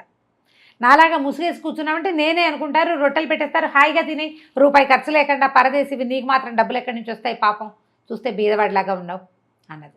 అనగానే ఫ్రీగా రాబోయే 100 తేనె రొట్టెల కోసం వాడు ఈవిడిని ఓడదీసి తను కట్టేసుకుని ఆవిడతో కట్టించుకుని నెత్తి మీద ముసుగేసుకుని నుంచుని ఉన్నాడు. ఈవిడేం చేసింది, ఆ పరదేశి వేసుకొచ్చిన గుర్రాన్ని ఇంటికి వెళ్ళిపోయింది. కూతురు అడిగింది, ఏమిటమ్మా వచ్చేసావు అని. తప్పించుకొచ్చేసా, రేపు పొద్దున్న చూద్దాం, ప్రస్తుతానికి విశ్రాంతి తీసుకుందాం, ఈ గుర్రాన్ని కట్టేయించండి. గుర్రాన్ని వెనకాల కట్టేశారు, పడుకుని నిద్రపోయింది హాయిగా. తెల్లారంగానే భటులు వస్తారు. వీళ్ళంతా పడుకున్నారుగా, ఈ 5-6 వర్తకులు అందరు లేచి కూర్చుని నీ మొహమండ నిమ్మగడ కాలని వీడు తిట్టడం మొదలుపెట్టారు. యథాశక్తి తిడుతున్నారు కచ్చ తీర్చుకునేందుకు. ఇవన్నీ సరే, రొట్టెలు ఎప్పుడు వస్తాయి అని అడిగాడు ఆ కట్టేస్తున్న పరదేశి. అడిగేసరికి వీళ్ళు తెల్లబోయారు. ఇదేమిటో ఆడగొంతు బదులు మొగ్గొంతు కనిపిస్తుందని ముసుగు తీసి చూస్తే ఏముంది, వీడెవడం లబో దిబో. మళ్ళీ నువ్వెందుకు రావచ్చావంటే తేనె రొట్టెలు మీగడ పూసిన రొట్టెల కోసం నేను కట్టేసుకుని ఉంచుకున్నాను, ఆ రొట్టెలు పెట్టండి తింటానంటాడు. నీ మొహమ్మండ దొట్టి దొంగరా, నేను నిరికిచ్చిపోయింది అని ఆ కట్లు ఓడదీశారు. అక్కడి నుంచి మళ్ళీ అక్కడికి వెళ్ళారు నగరపాలకుడు. మీరు దగ్గరే ఉండి పోగొట్టారు ఏమిటంటే అట్లా కళ్ళలో కారం కొట్టేస్తుంది. సరే ఇంకా లాభం లేదు, ఈవిని పట్టుకోవటం మన వల్ల కాదు, ఏం చేయాలి? ఇక ఖలీఫాకి చెప్పడం తప్పల. ఆయనకి చెప్పేసరికి ఆయన చాలా కోపం వచ్చింది ఆయనకి. ఏమిటో ఆడదాన్ని పట్టుకోలేకపోతున్నారు, ఇంతమంది నిర్వాహం చేస్తున్నారు కదా, అదే ఈవిని పట్టుకోవటానికి. మనకి నగర కొత్త వాళ్ళు ఉన్నారు కదా, నీకప్ప చెప్తా అని ముందు వీళ్ళందరినీ అడిగాడు. వీళ్ళు మా వల్ల కాదంటే మా వల్ల కాదన్నారు. ఎందుకంటే ఎవరు ఆమెను పట్టుకోవడానికి ట్రై చేస్తున్నారో వాళ్ళకి తిరుక్షవరం జరిగిపోతుంది, ఫెయిల్ అయిపోతారు. క్షవరం ఏదో ఒకటి అంటించేస్తోంది వాళ్ళకి, ఎవరింట్లోకి వెళ్తే వాళ్ళ ఇంట్లోకి. కాబట్టి మేము పెట్టుకోము. మరి మీ దగ్గర కొత్త వాళ్ళుగా నియమించారు కదండి, హసన్ అబ్దుల్ వాళ్ళిద్దరిని. మరి వాళ్ళని నియమించింది ఎందుకు? వాళ్ళేదో ఘనులని కదా, వాళ్ళల్లో ఒకళ్ళని అప్పచెప్పండి. అబ్దుల్లా ఒకడు, హసన్ ఒకడు అనేసరికల్లా ఖలీఫా ఆలోచించి అబ్దుల్లాని పిలిచి ఏమో అబ్దుల్లా, మరి ఇలా ఒక ముసలావిడ ఎవరో ఇట్లా చేస్తోందిట, నువ్వు ఆమెను పట్టుకోవాలి అంటే, ఓ అదెంత పని చిటుకలో చేస్తానన్నాడు. ఓ 40 మంది సైనికులు తీసుకో, నగరం అంతా గాలించి ఆ ముసలిదాన్ని పట్టుకోవాలి. ఓకే. అయితే ఈ అబ్దుల్లాకి ఇచ్చిన గుంపులో జమేదార్ ఒకడు ఉంటాడు, ఈ సైనికుల్ని నడిపించేవాడు. గూని ఆలీ వాడి పేరు. ఆ ఆలీ ఏమన్నాడు, బాబు మనం ఈ వ్యవహారంలో హసన్ గారి సలహా కూడా తీసుకుందామండి, ఆయన సహాయం తీసుకుంటే బాగా పట్టేయగలుగుతాం మనం, ఈ ముసల్దాని సంగతి వింటుంటే అంత సులువు కాదనిపిస్తోందండి అనేసరికల్లా ఈయన గయ్యమని తెత్తు లేచాడు. అబ్దుల్లా, గూని వెధవా, బోర్డు సలహాలు చెప్తావా?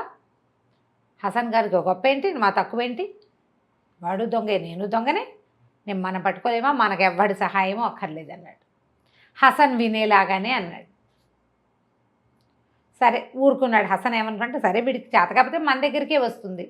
ఈ అబ్దుల్లా ఏం చేశాడు, ఈ 40 మంది సైనికుల్ని ఓ చోట కూడేసి, ఓ 10 మంది అట్టెళ్ళండి, 10 మంది ఇట్టెళ్ళండి, 10 మంది అట్టెళ్ళండి అని చెప్పాడు.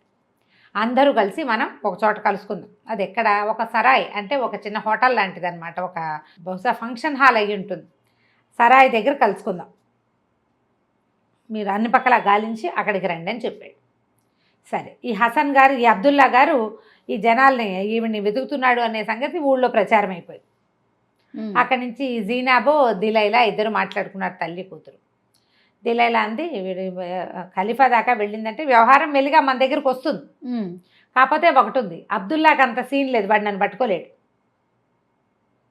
హసన్ అయితే ఖచ్చితంగా పట్టుకుంటాడు. హసన్ తెలివైనవాడు, హసన్ పట్టుకోగలడు, అబ్దుల్లా పట్టుకోలేడు. వాడికి అసలు నువ్వే చాలంది తల్లి అనేసరికల్ కూతురంది. అయితే అమ్మ నేను కూడా కాస్త ఏడిపించి రానా వాళ్ళని అంది.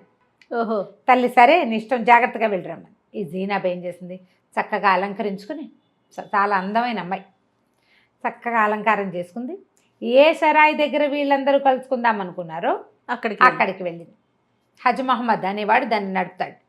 అక్కడికి వెళ్ళి ఆయనకి ఏం చెప్పిందంటే, ఒక ఆప్తమిత్రులు కొంతమంది కుటుంబాలు వస్తున్నారండి, వాళ్ళు సెపరేట్గా గడపటానికి, మిగిలిన జనాలతోటి కలవకుండా ఉండడానికి ఒక పెద్ద హాల్, ఒక సావిడి మొత్తం మాకు ఇప్పించండి అని అడిగింది. సరే ఒప్పుకున్నాడు. ఒప్పుకుంటే సరే మీకు రెంట్ విడిగా ఇస్తానంటే, ఈవిడ సౌందర్యానికి దాసుడైపోయి అబ్బాయి అంతేం అక్కర్లేదండి, మాది ఇక్కడ అంటే అది బహుశా మోటల్ లాంటిది, ఒక హోటలే బహుశా, ఎక్కువగా సారాయి అంగడి అనమాట, అది బారు సరిగ్గా చెప్పాలంటే.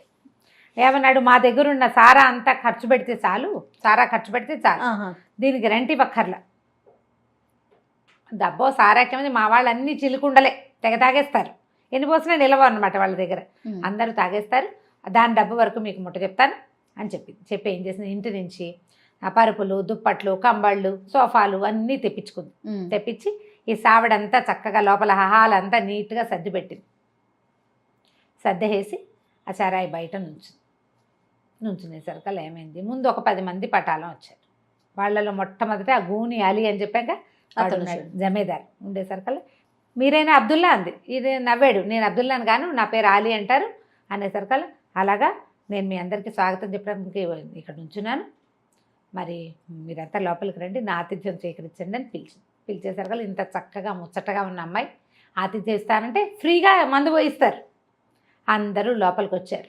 లోపలికి వస్తే చక్కగా పరుపులు, బాలీసులు ఉన్నాయి, చల్లగా ఉంది, లోపల హాయిగా ఉంది. పొద్దునంతా గుర్రపు స్వారీ చేసిన వాడికి లోపలికి వస్తే హాయిగానే ఉంటుంది. రకరకాల తినుబండారాలు ఉన్నాయి, సారా పీపాలు కనపడుతున్నాయి. అవి ఇవి తిన్నారు. ఈ అమ్మాయి ఏం చేసింది, సారా పీపాలు భంగు కలిపేసింది. తాగేసి 10-15 నిమిషాల్లో ఎవరి దారిని వాళ్ళు పడుకున్నారు. 10 మందిని ఆ వెనకాలన్న పెరట్లోకి లాగేసేసింది. కట్టెల మోపులు పేర్చినట్టు ఒకళ్ళ మీద ఒకళ్ళు పేర్చేసింది. ఒళ్ళు తెలియదు భంగు తాగితే. అక్కడ పెట్టేసేసి సరే మళ్ళీ వెళ్ళి బయట నుంచి అంతా సర్దేసి 10 నిమిషాలు ఎంతసేపు వెళ్ళి బయట నుంచింది. ఇంకో 15 గంట 20 నిమిషాలు గడిచేసరికి రెండో పటాలం వచ్చింది. రెండో పటాలానికి లోపల ఆతిథ్యం ఇచ్చింది, తీసుకెళ్ళి దొడ్లో పడుకోబెట్టేసింది. అక్కడికి హోటల్ వాళ్ళు లోపలికి రారు, ఎందుకంటే ఇది సెపరేట్ హాల్ వీళ్ళకి ఇచ్చేసారు. అడిగింది కదా ముందే సెపరేట్గా కావాలందుకే దాని పెరడు కూడా దాని కింద ఉంది, ఎవ్వరూ రారు అక్కడికి. ఈ గుంపందని ఒకళ్ళని ఈడ్చుకెళ్ళటం, దొడ్లో బారేయటం. రెండో 10, మూడో 10 కూడా వెళ్ళిపోయినాయి. 4వ 10తో ఈయన వచ్చాడు. మా నలుగురు 4 10లు వచ్చేసాక ఇతను వచ్చాడనమాట ఇంకో పక్క నుంచి.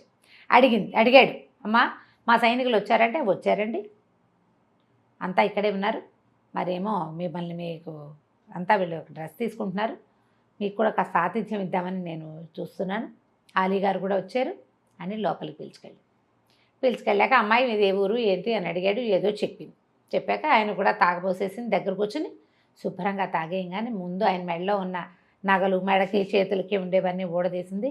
ఒక లంగోటి లోపల భాగాల్లో ఉండేటువంటి బట్టలు తప్ప పైన ఉండేటువంటి కవచాలు అవి ఉంటాయి కదా, మొత్తం ఊడదీసేసింది. తీసుకెళ్ళి దొడ్లో పడుకోబెట్టేసింది. వరుసగా పడుకున్న 40 మంది మెడల్లోవి చొక్కాలు ఊడదీసేసింది.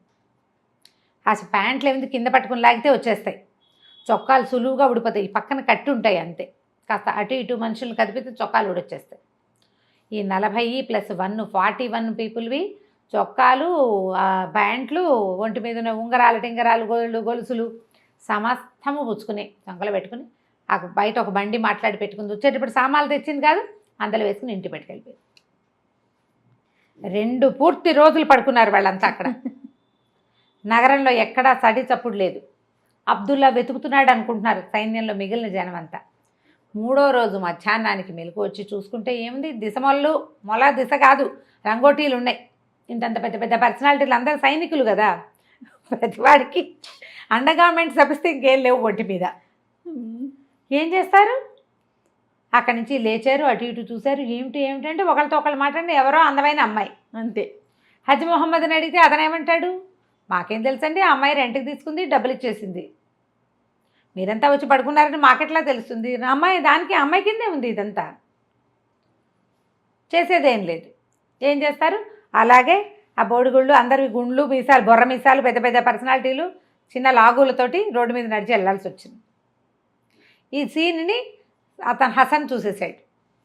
ఏమిటి అహ్మద్ బాయ్ నీ సంగతి అని అడిగాడు. అబ్దుల్లా ఏమిటి నీ సంగతి, ఇలా ఉన్నావు, ఇలా అయ్యింది ఏమిటంటే, నేను ఇలా మోసపోయాను అని చెప్పేశారు కల్లా. సరే ఇంకేం చేస్తారు, మళ్ళీ ఖలీఫా దగ్గరికి వెళ్తే ఖలీఫా ఏమన్నాడంటే, హసన్ నువ్వు పట్టుకోవాలి ఇవన్నీ అంటే. ఈయనేం చెప్పాడంటే, హసన్ చెప్పిన మాట ఈ దీంతో ఎండ్ చేసేద్దాం కథని.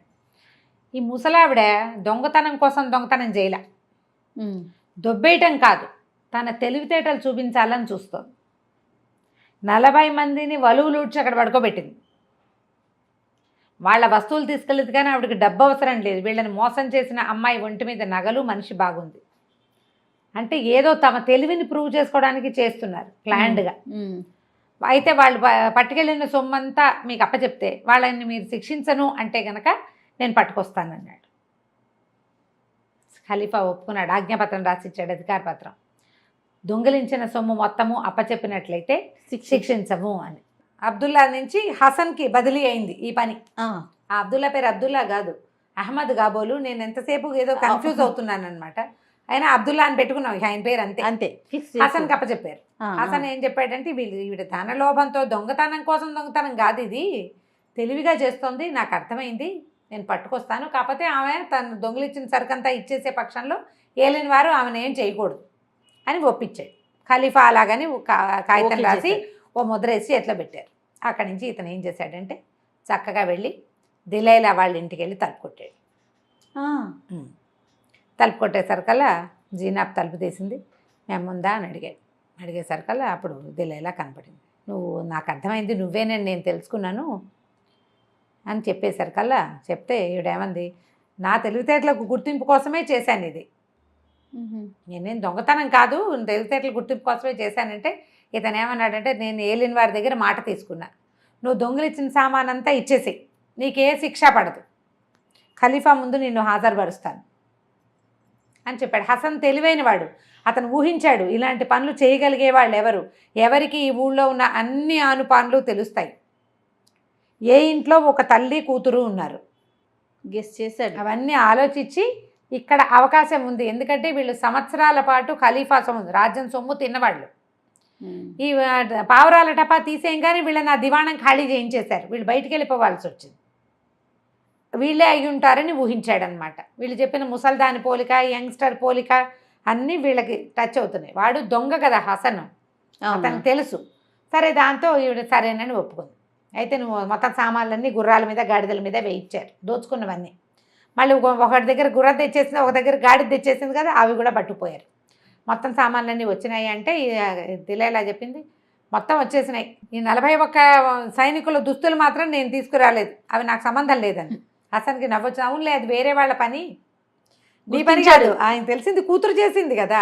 సరే దిలైలా అని తీసుకెళ్ళేసరికి ఆమెను చూడంగానే ఖలీఫాకి బోల్డ్ అంత కోపం వచ్చింది. అయ్యో, ఆగ్రహోదగ్రుడైపోయాడు. ఇంత వెధవ పని చేస్తావా అని పోట్టాడాడు. దీన్ని ఉరిదీయండి అన్నాడు. అనగానే హసన్ వెంటనే కాగితం, మహాప్రభు మీరు ఇది ఇచ్చారు కాగితం అనేసరికల్లా కొంచెం ఆగాడు ఆయన. ఏం చెప్పుకుంటావు, నీ సమాధానం ఏమిటి, సంజాయిషి ఏమిటి అని అడిగితే, ప్రభు పావురాల టపా మా దగ్గర నుంచి తీసేసుకున్నారు, నిజానికి దివాణం నా భర్త పేరు మీద ఉన్న పావురాలని మేపింది, వాటికి నేర్పింది నేను, నా కూతురు. అతను లేకపోయినా ఆ దివాణాన్ని మేము నడపగలం. ఆయనకి ఆ ఉద్యోగం ఉంది కానీ ఆయన చేసిందే లేదు, ఆయన వచ్చి మీ దగ్గర నుంచి వార్తలు తీసుకున్నాడు అంతే. ఆ వార్తలు పంపించింది, మళ్ళీ వెనక్కి సమాధానాలు రాబట్టింది, ఎవరి పేరు మీద వాళ్ళ సమాధానాన్ని వెనక్కి పంపింది, ఆ పనంతా మేమే చేసేవాళ్ళం. బాగా చేయి తిరిగి ఉన్నదాన్ని నేను. మా నుంచి ఆ పని తీసేసుకోవటం వల్ల నేను నా తెలివితేటలు మీకు చూపించాలనుకున్నా. పైగా మీరు 2 దొంగలకి కొత్వాల్ పదవి ఇచ్చారు, వాళ్ళకంటే మేమేం తీసిపోయాం ఆడవాళ్ళమైతే మాత్రం అని అడిగేసరికల్లా సరైన ఇందులో ఉంది పాయింట్. ఎంత ట్రిక్కు, ఎంత సింపుల్గా కన్ను కప్పేసి ఎవరిదైనా. ఈ పావురాల టపా అనేది ఏంటంటే మనిషికి పొలకువ లేకుండా చేసే పని. రహస్య వార్తలు పంపించాలి. ఆ పావురానికి కట్టే కాగితం ఎవ్వరికీ కనపడకూడదు. అదంతా మంచి ట్రిక్స్తో చేసే పని. పావురాళ్ళకి తర్ఫీదు ఇవ్వటం, ఏదైనా ప్రమాదం ఉంటే పావురాయి రాదక్కడికి, అవన్నీ నేర్పాలి దానికి. ఓహో. మరి ఈ మనిషిని గుర్తించటం, మాట్లాడటం, అర్థం చేసుకోవటం, అవన్నీ చెప్పాలి కదా. ఆ టపాకి ఆ వార్తలు పంపాలంటే అది కావాలి. అవన్నీ ట్రిక్కులు ఈవిడికి ఉన్నాయని సరేనని మొత్తం పావురాల దివాణాన్ని దిలైలాకి అప్పచెప్పడానికి ఖలీఫా ఒప్పుకున్నాడు. 40 మంది నీగ్రో బానిసలు, 40 వేట కుక్కల్ని ఇచ్చాడు. ఈవిడేం చేసింది, చక్కగా మళ్ళీ దివాణంలో తమ సామాన్లన్నీ దివాణానికి మార్చుకున్నారు. వీళ్ళందరికీ ఎర్రటి జలతార దుస్తులు కుట్టించిందిట. వాళ్ళు అని తెలిసేందుకు యూనిఫామ్ కుట్టించింది. అక్కడి నుంచి రోజు మగవాళ్ళ దుస్తులు వేసుకుని చక్కగా ఒక బంగారు టోపీ పైన వెండి పావురపు బొమ్మ ఉన్న బంగారు టోపీ పట్టుకుని గుర్రం మీద వెళ్ళి కోటకెళ్ళి వార్తలన్నీ సేకరించేది. ఎవరెవరికి పంపించాలంటున్నారో అవన్నీ సేకరించుకుని వార్తలన్నీ పుచ్చుకుని ఇంటికి వచ్చేది. సాయంకాలం ఈ ఏర్పాటు చేసేవాళ్ళు తల్లి పిల్ల కలిసి. మంచి తెలివైన వారు. నడుస్తోంది. అయితే ఇంతలో ఏమైంది, ఈ బాగ్దాదు నగరానికి కైరో నగరం నుంచి ఒక చేయి తిరిగిన గజదంగ ఒకడు వచ్చాడు. కైరోలో వాడిని పాదరసం అనేవాళ్ళు, వాడి పేరు అలీ. వాడు అలా చూస్తుండగానే జారిపోతాడు, పాదరసంలాగా చేతిలోకి రాడు. గజ దొంగ, చిన్నప్పటి నుంచి దొంగతనాలు చేస్తున్నాడు, మహా అందగాడు వాడు. ఆ అందంతో సగం మందిని బొల్తా కొట్టిస్తాడు. ఇంతకీ వాడు ఇక్కడికి ఎందుకు వచ్చాడు, ఈయనున్నాడు కదా అబ్దుల్లా, ఆయన పిలిపించాడు. ఈ దిలైలా కూతురైన జీనాబ్ వల్ల తను దిశమాలతో కదా ఏదో నామమాత్రపు బట్టలతోటి రోడ్డు మీద తిరగవలసి వచ్చింది. ఇప్పుడు ఆవిడకి పావురాల టపాప చెప్పారు. ఆవిడ రాజ్యంలో అధికారిని అయింది. అయినా సరే వాళ్ళకి బుద్ధి చెప్పాలంటే తన వల్ల కాదని, ఇదివరకు తను దొంగగా కైరో నగరంలో ఉన్నప్పుడు తన చేతి కింద తర్ఫీదైన ఈ దొంగ అలీగాడిని, గజ దొంగ అలీ పాదరసం వాడిని పిలిపించాడు. రారా, నీకు ఇక్కడ పనుంది, నాకు ఒకళ్ళ మీద పగ తీర్చుకోవాలి, నువ్వు కనుక నేను చెప్పినట్టు చేస్తేవైనా నీకు ఖలీఫా దగ్గర ప్రజెంట్ చేసి నిన్ను మంచి ఉద్యోగం వేయిస్తా. దొంగలకి ఉద్యోగాలు వేయించేవాళ్ళు ఆ రోజుల్లో. వీళ్ళిద్దరు కూడా దొంగలే కదా అనేసరికల్లా ఆ పాదరసం వచ్చాడు. కైరో నుంచి బాగ్దాద్ వచ్చాడు. అయితే ఈ అబ్దుల్లా వాళ్ళ ఇంట్లోనే ఉన్నాడు. ఈయనేం చెప్పాడంటే 10 రోజులు నువ్వు బయటికి వెళ్ళొద్దు, ఇంట్లోనే ఉండమన్నాడు. 2 రోజులు ఉన్నాడు మనవాడు. అదేదో ఖైదులా అనిపించడం మొదలెట్టింది. వాడికి తిరిగే కాలు, తిట్టే నోరు ఊరుకోవు అవి 2. సరే వీడేమంటున్నాడు, 3వ రోజున బయటకు వచ్చేసాడు ఆయనకు చెప్పకుండా. అదే సమయానికి ఈ చక్కగా మగవాళ్ళ దుస్తులు వేసుకుని గుర్రం మీద బంగారు టోపీ విత్ వెండి పావురం దాని మీద 20-40 మంది జలతా దుస్తులతో ఎర్రటి బట్టలతో ఉన్నటువంటి బానిసలు చుట్టూతా నడుస్తూ ఉండగా గుర్రం ఎక్కి వెళ్తున్న ముసలిదాన్ని చూశాడు. ఆశ్చర్యంగా చూస్తున్నాడు. అట్లా ఏమిటి వేషం, అసలు ఇదేమిటి అని ఆ వింతని వాడు చూస్తూ ఉండగా ఆవిడ కూడా వీడిని చూసింది. వాడు అందానికి మర్చిపోయింది ఆవిడ. అబ్బాయి ఎంత బాగున్నాడు కుర్రాడు. కానీ వాడి మొహంలో కనపడుతుంటే దొంగ కళని ఆవిడ కనిపెట్టింది. పైగా వీడు ఎక్కడి నుంచి వస్తున్నాడు, అబ్దుల్లా వాళ్ళ ఇంట్లో నుంచి వస్తున్నాడు. అదే చూసి ఇంటికి వెళ్ళిపోయింది. ఇంటికి వెళ్ళి కూతురికి చెప్పిందనమాట, ఇవాళ నేను ఒక కుర్రాడిని చూశాను, వాడు ఇలా ఉన్నాడు, ఇంత పొడుగున్నాడు, ఇంత తెల్లగా ఉన్నాడు, ఇట్లా కండలు దేరున్నాడు, కన్ను ముక్కు ఇలా ఉన్నాయి, వాడు అబ్దుల్లా ఇంట్లో నుంచి వస్తున్నాడు, ఈ ఊరికి కొత్త, వాడు నగరాలంతా అన్ని పక్కల వింతగా చూస్తున్నాడు, ఈ ఊరివాడు కాదు. అండ్ వాడి కదలికలు ఎలా ఉన్నాయంటే అబ్దుల్లా లాంటి కదలికలే. వాడు చిన్నప్పటి నుంచి అబ్దుల్లా దగ్గర ఉన్నాడు. మనం ఎవరి దగ్గరైనా ఉంటే పిల్లలు ఇమిటేట్ చేస్తారు, ఇమిటేషన్ వస్తుంది కదా. వాడి చూపులో కదలికలో అన్ని చోట్ల అబ్దుల్లానే కనపడుతున్నాడు. డెఫినెట్గా అబ్దుల్లానే వీడిని పిలిపించాడు. అర్థమైపోయింది, ఏదైనా పగ తీర్చుకునే ప్రయత్నం చేస్తున్నాడేమో అనేసరికల్లా ఏమైంది, అబ్దుల్లానే బోల్తా కొట్టించాం, ఆయన పిలిపించిన వాడు లెక్క అమ్మ మనకి, నేను వెళ్ళి చూసొస్తా ఉండు అని చెప్పి చక్కగా అలంకరించుకుని ఆ అబ్దుల్లా ఎక్కడైతే అతను కనపడ్డాడని వాళ్ళ అమ్మ చెప్తుందో ఆ రోడ్డు మీదకి వెళ్ళింది. ఆ రోడ్డు చివర కొంచెం ముందుకి తను నడిచి అన్నీ చూస్తున్నాడు కదా. ఇప్పుడు కొత్తవాడు ఏంటి చేస్తాడు, ఇట్లా చూసుకుంటూ వెళ్తాడు. పాతవాడితే ఎక్కడికి వెళ్ళాడు, డెస్టినేషన్కి వెళ్ళిపోతాడు. అవును, వీడికి డెస్టినేషన్ లేదు తిరగటమే కదా. వాళ్ళ అమ్మ చెప్పిన గుర్తుల్ని బట్టి వీడే వాడని పోల్చుకుంది. పోల్చుకుంది. సరే పలకరించింది. ఏమిటి అలా చూస్తున్నావు నన్ను అని. నేనేం చూడటం లేదని అడిగాను. అప్పుడు చూశాడు. చూస్తే ఇవి మహా అందగత్తే, ముందే చెప్పాం కదా భలే బాగుంటుందని. ఒకళ్ళ మొహాలు ఒకళ్ళు చూసుకుంటున్నారు. చూసుకుంటూ అలా చూస్తున్నావు ఏమిటి నువ్వు, ఏ ఊరు ఏమిటి అంది. వాడు అవన్నీ ఏం చెప్పాల. చెప్పాక మాట్లాడుకున్నాక నువ్వు ఎక్కడ దిగావంటే అబ్దుల్లా ఇంట్లో నుంచి వచ్చాడు కానీ అబ్దుల్లా ఇంట్లో దిగానని చెప్పాల. ఎందుకంటే తను వేరే బోర్డ్స్ ఎవరికి తెలియకూడదని చెప్పాడు కదా. నేను ఇంకా బస చూసుకోలేదు అన్నాడు.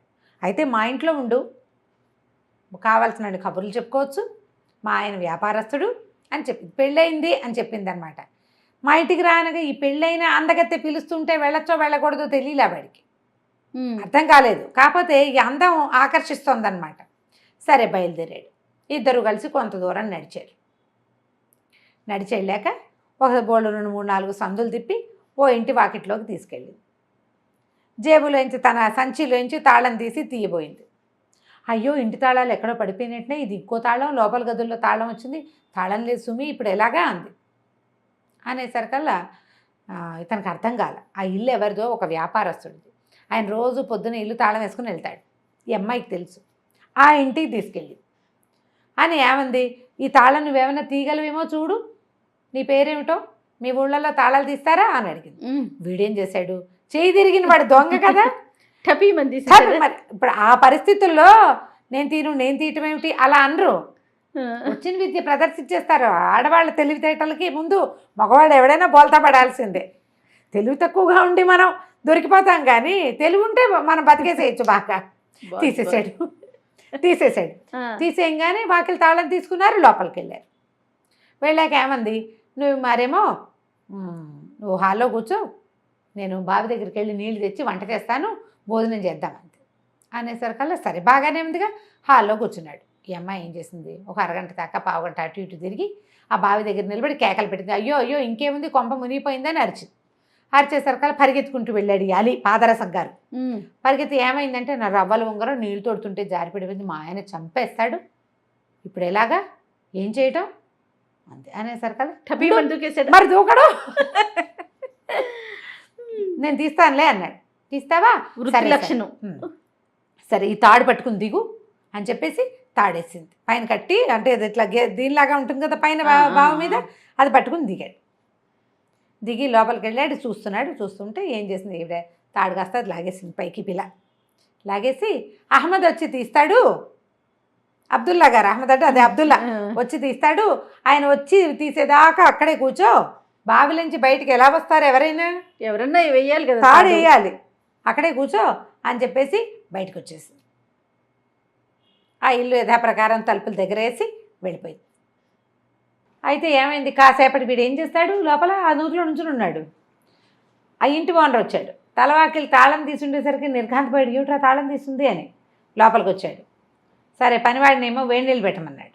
వేడి నీళ్ళు పెట్టమంటే పనివాడు ఏం చేశాడు, లోపలికి వచ్చి నూతిలో చేదేసి బకెట్ నీళ్ళు తేవదామని చేదేశాడు. వెయ్యగానే వీడు పట్టేసుకున్నాడు లోపల. పట్టుకునేసరికి వాడు కంగారు పడి, అయ్యో ఎవరో పట్టేసుకుంటున్నారండి, అసలు నూతుల నుంచి చేద యువతలకి రావట్లేదు, మీరు రండి అని కేకేసుకొచ్చాడు. తీరా చూస్తే నూతులో పడి ఉన్నాడు. ఇంటి ఓనర్ కొళ్ళు మండిపోయింది, ఎవడరా నువ్వు, నా నూతులో చేరో దొంగ వెధవా అని అడిచాడు. ఇదేమిటి, ఇది ఏ ఊరు అని అడిగాడు. వీడు తెలివి, ఏ ఊరు ఏమిట్రా, మా ఊరే అన్నాడు ఆయన. బాగ్దాద్ నగరం. బాగ్దాదా, నేను ఈజిప్ట్లో నైల్ నదిలో మునిగానండి అని చెప్పాడు అనమాట. నైల్ నదిలో స్నానం చేయడానికి దిగాను, పెద్ద సుడిగుండంలో పడ్డాను, ఇక్కడ తేలానమాట. బాగ్దాద్ నగరమా, మీ పేరేమిటండి అన్నాడు. అనగానే ఈయన ఓరిని, అక్కడ మునిగిన వాడు ఇక్కడ చేయలేడా, ఎంత బాగుంది అని చాదేసి వాడిని పైకి లాగారు. పొడి బట్టలు ఇచ్చారు. సరే అక్కడి నుంచి ఏమైంది, ఈ లోపల అక్కడ ఏమైంది, అబ్దుల్లా ఉన్నాడు కదా, ఈ కుర్రాడు వాడి ఇంట్లో ఉన్నాడు. ఆయనకి వీడి ఇంట్లో కనబడపోయేసరికి ఆయనకి టెన్షన్ పుట్టింది. ఏమిటి వీడు ఇంకా రాలేదు, అర్ధరాత్రి అయిపోతుంది, వీడు ఎక్కడికి వెళ్ళిపోయాడు, ఏం చేసేస్తున్నాడో వీడు అని ఆయన ఏం ప్లాన్ మీద తెచ్చాడు, దిలైలాని జీనాబ్కి బుద్ధి చెప్పడానికి తెచ్చాడు. వీడిపోయి ఎక్కడైనా ఇరుక్కున్నాడేమో ఏ దొంగతనంలోనని ఆయన భయంగా ఉంది. తీరా ఏం చేశాడు, హసన్ కూడా వచ్చాడు. వచ్చేసరికల్లా ఇద్దరు ఆలోచించుకుంటున్నారనమాట, ఏమయ్యాడు కుర్రాడని. వీడిపోయి పైకి లేచి పొడి బట్టలు కట్టుకుని వాళ్ళ ఇంట్లో వాళ్ళు ఇచ్చారు ఇంకో జత బట్టలు, తన బట్టలు అక్కడ పారేసి వాళ్ళు ఏదో తిండి పెడితే తిని మెల్లిగా అబ్దుల్లా గారు ఏ సందులు బోర్డు సందులు తిప్పింది. వీడికి ఆ ఊరేం తెలుసు, వాడు బాగుందా, ఊరు తెలియదు వాడికి. వాడు అప్పుడే కదా వచ్చాడు. అవును.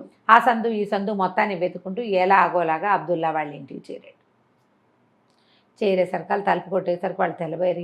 ఏమిట్రా అంటే ఇలా జరిగిందన్నాడు. జరిగిందనేసరికి హసన్ పక్కపక్క నవ్వాడు. ఖచ్చితంగా ఈ ఊళ్ళో ఇంత పని చేయగలిగిందంటే అది దిలైలా కూతురే, ఇంకోళ్ళ వల్ల కాదు. గెస్ చేసేసారు. ఏరా ఆ పిల్ల దొరికితే ఏం చేస్తా అంటే పెళ్లి చేసుకుంటానండి అన్నాడు వీడు. వీడు ఇంత చేసినా పెళ్లి చేసుకుంటావురా అంటే ఏం చేసినా చేసుకుంటానండి, ఎంత అందగత్తో అన్నాడు. అనేసరికల్లా ఈయన అన్నాడు, హసన్ బాగుందిరా, నువ్వు అందగాడివే, మీ ఇద్దరికి జోడు సరిపోతుంది. సరే ఇప్పుడు ఏం చేయాలంటే ప్లాను. ఈ అబ్దుల్లా అడిగాడు అనమాట, నువ్వు మా వాడికి సహాయం చెయ్యి, నేను దిలైలా మీదే పగ తీర్చుకోవాలి. ఓహో. వీడికేమో ఆ పిల్ల నచ్చింది కాబట్టి వీడికి పెళ్లి చేయాలి, ఏం చేస్తావో చేయమన్నాడు. హసన్ ఏం చెప్పాడంటే వీడికి చెవిలో ఒక ఐడియా చెప్పాడు. వీడు 2-3 రోజులు చక్కగా కులాసాగా అటు ఇటు తిరిగి చుట్టుపక్కల దారులు సందులు దిలైలా ఇంటి దారి ఏ పక్క నుంచి అయినా అబ్దుల్లా ఇంటికి ఎలా వచ్చేయాలి అన్నీ చూసుకున్నాడు. చూసుకుని ఒకరోజు ఒక బానిస వేషం వేసుకున్నాడు, నీగ్రో బానిస వేషం వేసుకున్నాడు. బట్టలు కూడా అలాంటివే వేసుకుని కాసిన డబ్బులు భంగు చేత్తో పుచ్చుకొని అటువైపు వెళ్ళాడు. వెళ్తే దిలైలా ఇంట్లో ఒక వంటవాడినాడు. ఆవిడికి 40 మంది బానిసలు ఉన్నారు కదా, ఒక వంటవాడు. అతను ఏం చేశాడు, ఈ సరిగ్గా ఈ సామాన్లు ఏవో కొనుక్కోవడానికి వచ్చాడు. వాడని వీడికి తెలుసు మన పాదరసానికి. సరే ఏం చేశాడు, హబ్బా పలకరించాడు. అబ్బా భయ్యా ఎంతకాలం అయిందో మన వాళ్ళని చూసి, మొత్తానికి మన వాడికి దొరికావు, దా ఈ పక్కనే పానశాల ఉంది, ఇద్దరం కలిసి తాగుతూ కబుర్లు చెప్పుకుందాం అని తీసుకుపోయాడు. ఆ వంట అతను అన్నాడు, నాకంత తీరిక ఎక్కడుందయ్యా బాబు, 40-50 మందికి వంట చేయాలి, తీరిక లేదు, సామాన్ల కోసం వచ్చా, నువ్వు పని చేయి, నువ్వు నాతో వచ్చేయి, చక్కగా వంట చేసి పెడతా, మేము ఎలాగ వంట చేసుకుంటాం కదా, తిందు కానీ అక్కడే తాగుతూ కబుర్లు చెప్పుకుందాం అని చెప్పి వాడిని తన ఇంటికి తీసుకెళ్ళాడు. ఎవరింటికి, దిలైలా ఇంటికి, దివాణంలోకి తీసుకుపోయాడు. ఆ దివాణంలో 40 మంది బానిసలు, 40 కుక్కలు, ఇంకా ఎవరో పని వాళ్ళు, గందరగోళంగా ఉంటుంది. అందులో ఈ కొత్తగా వచ్చిన వాడెవడో ఎవరికీ అసలేదు. దిలైలా ఆవిడ పని మీద ఆవిడ ఉంది. సరే వీడేం చేశాడు, ఇది పొద్దున్న 11 గంటల వేళ సామాన్లకు వచ్చింది. మధ్యాహ్నానికి వంట అయింది, కబుర్లు చెప్పుకున్నారు. సాయంకాలపు వంట, సాయంత్రపు వంట ఏంటంటే మధ్యాహ్నం వంట లైట్గా చేసి సాయంత్రం వంట ఎక్కువ చేసుకుంటారు. తాగడానికి ద్రాక్ష సారా కూడా ఇస్తారు అందరికీ. ఈ వంటవాడు వంట అందించి వాళ్ళకి సామాన్లు సర్దించే లోపల ఇదేం చేశాడంటే వాళ్ళు తాగే సారాలో భంగు కలిపేశాడు, కుక్కలకి పోసే పాలల్లో కూడా భంగు కలిపేశాడు. రాత్రి 8:30-9 అయ్యేసరికి అన్నాలు తిని చక్కగా తిళ్ళు తిని సారా పుచ్చుకున్న వాళ్ళందరూ సమస్తమైన వాళ్ళు తాగుతారు. ఆ దేశాలు అట్లాంటివి. అదేలేండి. అందులో ఆడమగ పిల్ల మేక తేడా ఏం లేదు. ఆడవాళ్ళిద్దరూ పనిచేసే ఆడంగులు, ఈ 40 మంది బానిసలు, కుక్కలు, సమస్తమైన వాళ్ళు వంటవాడితో సహా పడుకున్నారు. సరే ఇతను ఏం చేశాడు, చక్కగా పైకి వెళ్ళి ఇల్లంతా వెతికి దిలైలా పెట్టుకున్నది బంగారపు టోపీ, దాని మీద ఉన్న వెండి పావురం బొమ్మ దాంతో సహా అది, తర్వాత ఏమో ఈ మొత్తం మా సామాన్లన్నీ ఏమన్నారు, ఈ మన పావురాల టపా సామాన్లు, పావురాలన్నిటినీ ఒక పంజరంలో పెట్టుకుని పట్టుకెళ్ళిపోయాడు. వెళ్తూ అక్కడ రాసి పెట్టాడు, ఈ గొప్ప పని చేసిన వాడు కైరో నగరం నుంచి వచ్చిన గజ దొంగ పాదరసం అలీ తప్ప మరొకడు కాదు అని. తెల్లవారిని నిద్రలేచి చూసుకుంటే ఏం పోయినాయంటే పావురాలు లేవు. టపాకి పెట్టవలసిన రకరకాల సామాగ్రి ఉంటుంది, అవి లేవు. ఈవిడ టోపీ అదే ఆవిడ అధికారిక గుర్తు, బంగారపు టోపీ. ఇంకేం చేస్తారు, ఈవిడ ఏమనుకుందంటే ఖచ్చితంగా వీడు వాడే, ఆ పాదరసం నేను చూసిన కుర్రాడే, ఇది కూతురు నూతులో దింపిన వాడే గుర్తించింది. వాడు తెలిసిపోయింది ఆవిడకి. అక్కడి నుంచి అబ్దుల్లా ఇంట్లో ఉంటాడని అబ్దుల్లా వాళ్ళ ఇంటికి వెళ్ళేసరికల్లా అక్కడ కూర్చున్న అబ్దుల్లా, హసన్ ఇద్దరు రండి దిలైలా మీకోసం ఎదురు చూస్తున్నాం, మాతో పాటు మీరు కూడా భోజనం చేయండి అని పిలిచారు, మర్యాద ఇచ్చారు ఆవిడకి. తీరా చూస్తే వాళ్ళ ఎదురుగుండా ఉన్న పళ్ళేల్లో ఉన్నది పావురాయి మాంసం. ఆవిడకి గుండె గుబేలు మంది, ఎంత చేసినా ఇంత చేయకూడదు కదా, నా మీద పగ తీర్చుకోవాలంటే ఖలీఫా వస్తువుని ఇలా భోజనం చేయొచ్చా మనం, దొంగలకు కూడా ఒక న్యాయం ఉండాలి, ఎంత దొంగ అయినా ఒక నీతి ఉండాలి కదా అనేసరికి హసన్ వెంటనే ఆవిడ అనునయించాడు, ఖలీఫా సామాన్లన్నీ ప్రశాంతంగా ఉన్నాయి, ఏమీ ఇబ్బంది లేదు, ఇది మేము వేరే చోట నుంచి తెప్పించాం, మిమ్మల్ని భయపెట్టడానికి చేసిన పనే కానీ ఇవి కాదు, మీ పావురాలు సేఫ్గా ఉన్నాయి అని ఆ పాదరసాన్ని పిలిచి పరిచయం చేశారు. సరే సర్దుకున్నారు అంతా. ఆ పాదరసాన్ని పిలిచి ఈ అబ్బాయికి మీ అమ్మాయిని పెళ్లి చేసుకోవాలని, మీ పిల్లని వీడికి ఇచ్చి పెళ్లి చేయండి అని అడిగారు. ఆవిడంది, అయ్యా నా చేతిలో ఉంటే మహత్తరంగా చేద్దును, కానీ నా చేతిలో లేదు. నా భర్త మా పిల్ల పుట్టినప్పుడే నా పిల్ల పెళ్లి బాధ్యత నా పెద్ద అన్నయ్యకి అప్పచెప్పాడు. జురేక్ అతని పేరు. పరమ దొంగ పూర్వకాలంలో. మీకు తెలుసు కదా వాడు ఎంత దొంగ, ఎందుకంటే వీళ్ళు దొంగలే, అదే కదా, వాడు తెలియకుండా ఉండడు వీళ్ళకి. అతందే పూచి. ఆయన ఏదంటే అది, ఆయన ఒప్పించుకుని పిల్లని పెళ్లి చేసుకోవచ్చు. మా పిల్ల పెళ్లి నా పూచి కాదు, చిన్నప్పుడు అప్పచెప్పేసాం, అలాగే ఉంది. పిల్ల నాతో ఉంటుంది కానీ పూచి మాత్రం అయిందే. కాబట్టి ఆ జూరేక్ని కనుక్కోవాలి అనేసరికల్లా సరేనన్నాడు. ఈ జురేక్ అనేవాడు సామాన్యుడు కాదు, వాడికి బోళంతుంది చరిత్ర. ఈ దిలైలా ఎలా ఖతర్నాకు, ఈవిడికంటే ఎక్కువ వాళ్ళ అన్నయ్య. ఇక్కడి నుంచి మనకి ముసల్దమ్మ గారి కథ కనపడదు, దిలైలా కథ కనిపించదు, పాదరసం చేసిన కథే కనిపిస్తుంది అనమాట. ఈ చివరి 2 భాగాలు పాదరసం కథే. సరే ఆవిడ ఏం చేసింది, తన వెండి టోపీ బంగారు టోపీ అవి పుచ్చుకుని వెళ్ళిపోయింది. జీనాబ్కి చెప్పింది, వాడు నిన్ను పెళ్లి చేసుకోవాలనుకుంటున్నాడు, మీ మావయ్య దగ్గరికి వెళ్ళాడు, మావయ్యను ఒప్పించుకొస్తాడు అని. మావయ్య ఆ జురేక్ అనేవాడు పరమ దొంగ, వాడికి మీద ఒక్క చోట కూడా అభియోగం ప్రూవ్ అవ్వాల. ఇంట్లో కూర్చొని దొంగతనం చేయించగలడు, చాలా తెలివైన వాడు. వాడంత తెలివైన వాడు కావటం వల్లే వాడి చెల్లెలు దిలేలాగా అంత తెలివింది. ఈవిడ అలాగే చేసింది కదా, ఆనుపాను లేకుండా. అయితే ఏం చేస్తున్నాడు, పెద్దవాడైపోయాడు అతను. చేపల వ్యాపారం చేస్తున్నాడు, వేయించిన చేపలు వేయించి అమ్మేస్తాడు. అతని బిజినెస్ అదే. అయితే ఈ వ్యాపారంలో పెట్టినప్పుడు కొత్తల్లో జనాలందరూ తన దగ్గరికి రావడానికి షాప్లో ఒక ఇది పెట్టాడు ఆయన. ఒక 1000 నాణేల మూట ఒకటి తగిలిచ్చాడు. ఎవరైనా తీసుకోవచ్చు, ఎవరైనా సరే, మీరు తీసుకోగలిగితే ఆ డబ్బులు మీవే, కన్ను కప్పి తీసుకోవాలి అని. ఆ కన్ను ఎవ్వరూ కప్పలేరు. మొదట్లో జనాలు చాలామంది ట్రై చేసి దెబ్బలు తిని చేతులు కాళ్ళు విరగొట్టుకుని తలకాయలు పగలగొట్టించుకున్న వాళ్ళు ఉన్నారు. ఆ 1000 నాణేల మూట అలాగే వేళ్లాడుతూ ఉంటుంది. ప్రతి వాళ్ళు ఆ మూటను చూసే ఆశ కొద్దీ వీడి కొట్టుకొచ్చేవాళ్ళు మొదట్లో. తర్వాత కొట్లో వేయించిన చేపలు అలవాటైపోయి ఆ నాణ్యాల కోసం ఎవరు చుట్టాలి, అందరు దీనికోసమే వస్తారు. తెలివి చూడండి. అదే మరి ఆఫర్లు, అక్కడ పెట్టిన ఆఫర్ ఏంటంటే 1000 నాణేల సంచి ఆఫర్ పెట్టాడు. ఏంటట, 1000 నాణేల సంచి ముట్టుకోగానే అది ఇట్లా పట్టుకుని లాగేసరికి షాప్ అంతా డప్పులు మూగేస్తాయి. ఓహో, తెలిసిపోతుంది. వాడు ఏర్పాటు అట్లా చేశాడు. అక్కడి నుంచి బయటకు వచ్చేసి అతను సీసపు గుళ్ళు ఉంటాయి అతని దగ్గర, అదేంటి ఆయన బాల్స్ లాంటివి, ఐరన్ బాల్స్, సీసపు గుండు అంటారు. ఆ గుండు వేసుకొట్టేస్తాడు. గుండు తగిలితే చిన్న దెబ్బ తగలదు, గుండు విసిరేస్తాడనమాట. సరే ఏమైంది, వీడు ఒకరోజు వెళ్ళాడు, డైరెక్ట్గా అడిగాడు, నేను మీ మేనగోడల్ని పెళ్లి చేసుకోవాలనుకుంటున్నాను, మరి మీ పిల్లనిచ్చి నాకు పెళ్లి చేయండి అని అడిగాడు. అడిగేసరిగా జూరేక్ అన్నాడు, మా పిల్లకి నువ్వెక్కడ తగుదువి, మామూలు లూకాయి వాడేవాళ్ళకి నేను ఇవ్వను, గట్టివాడికి అయితే ఇస్తా, మా పిల్లకి నువ్వు సరిపోవు, ఆ పిల్ల చాలా గొప్పది, చాలా అద్భుతమైంది, అంత బ్యూటీ అది, ఈ రోడ్డు మీద పోయేవాడికి ఎందుకు ఇస్తాం పొమ్మన్నాడు. అనేసరికి నీ 1000 నాణేలు కాజేస్తే ఇస్తావా అన్నాడు. ట్రై చేయి చూద్దాం. మర్నాడు ఏం చేశాడు వీడు, ఒక కడుపుతో ఉన్న అమ్మాయి వేషం వేసుకుని, నిండు చూలాలి వేషం వేసుకుని వచ్చాడు. వాడికి తెలియదు ఈ డప్పులు మోగుతాయి, సీసపు గుళ్ళు విసురుతాడు, అవి తెలియవు. ఆ జురేక్ని మోసం చేయడం కష్టం అని మాత్రమే చెప్పారు హసన్ వాళ్ళు, అందుకంటే చెప్పలా. సరే వీడు ఏం చేశాడు, చేపలు వేయించుకుని తీసుకున్నాడు. ఈ లోపల నొప్పులు వచ్చినట్టు నటించాడు.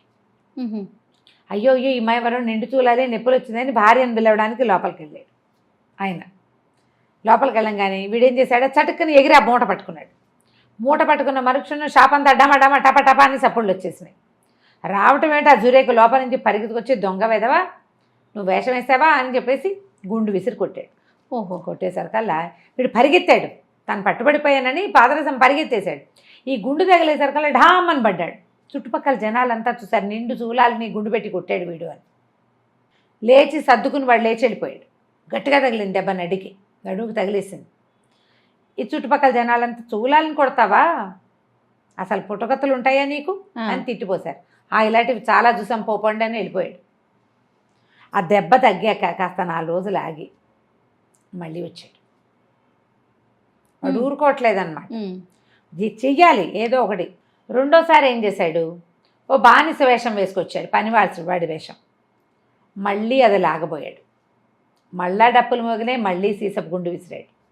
ఈసారి వీడు తప్పించుకున్నాడు. ఫస్ట్ టైం దెబ్బ తగిలింది కదా, ఏమైంది, అయితే ఎవరో ఒక పెరుక్కుండ ఒకటి మోసుకెళ్తుంటే ఆ పెరుక్కుండకు తగిలింది.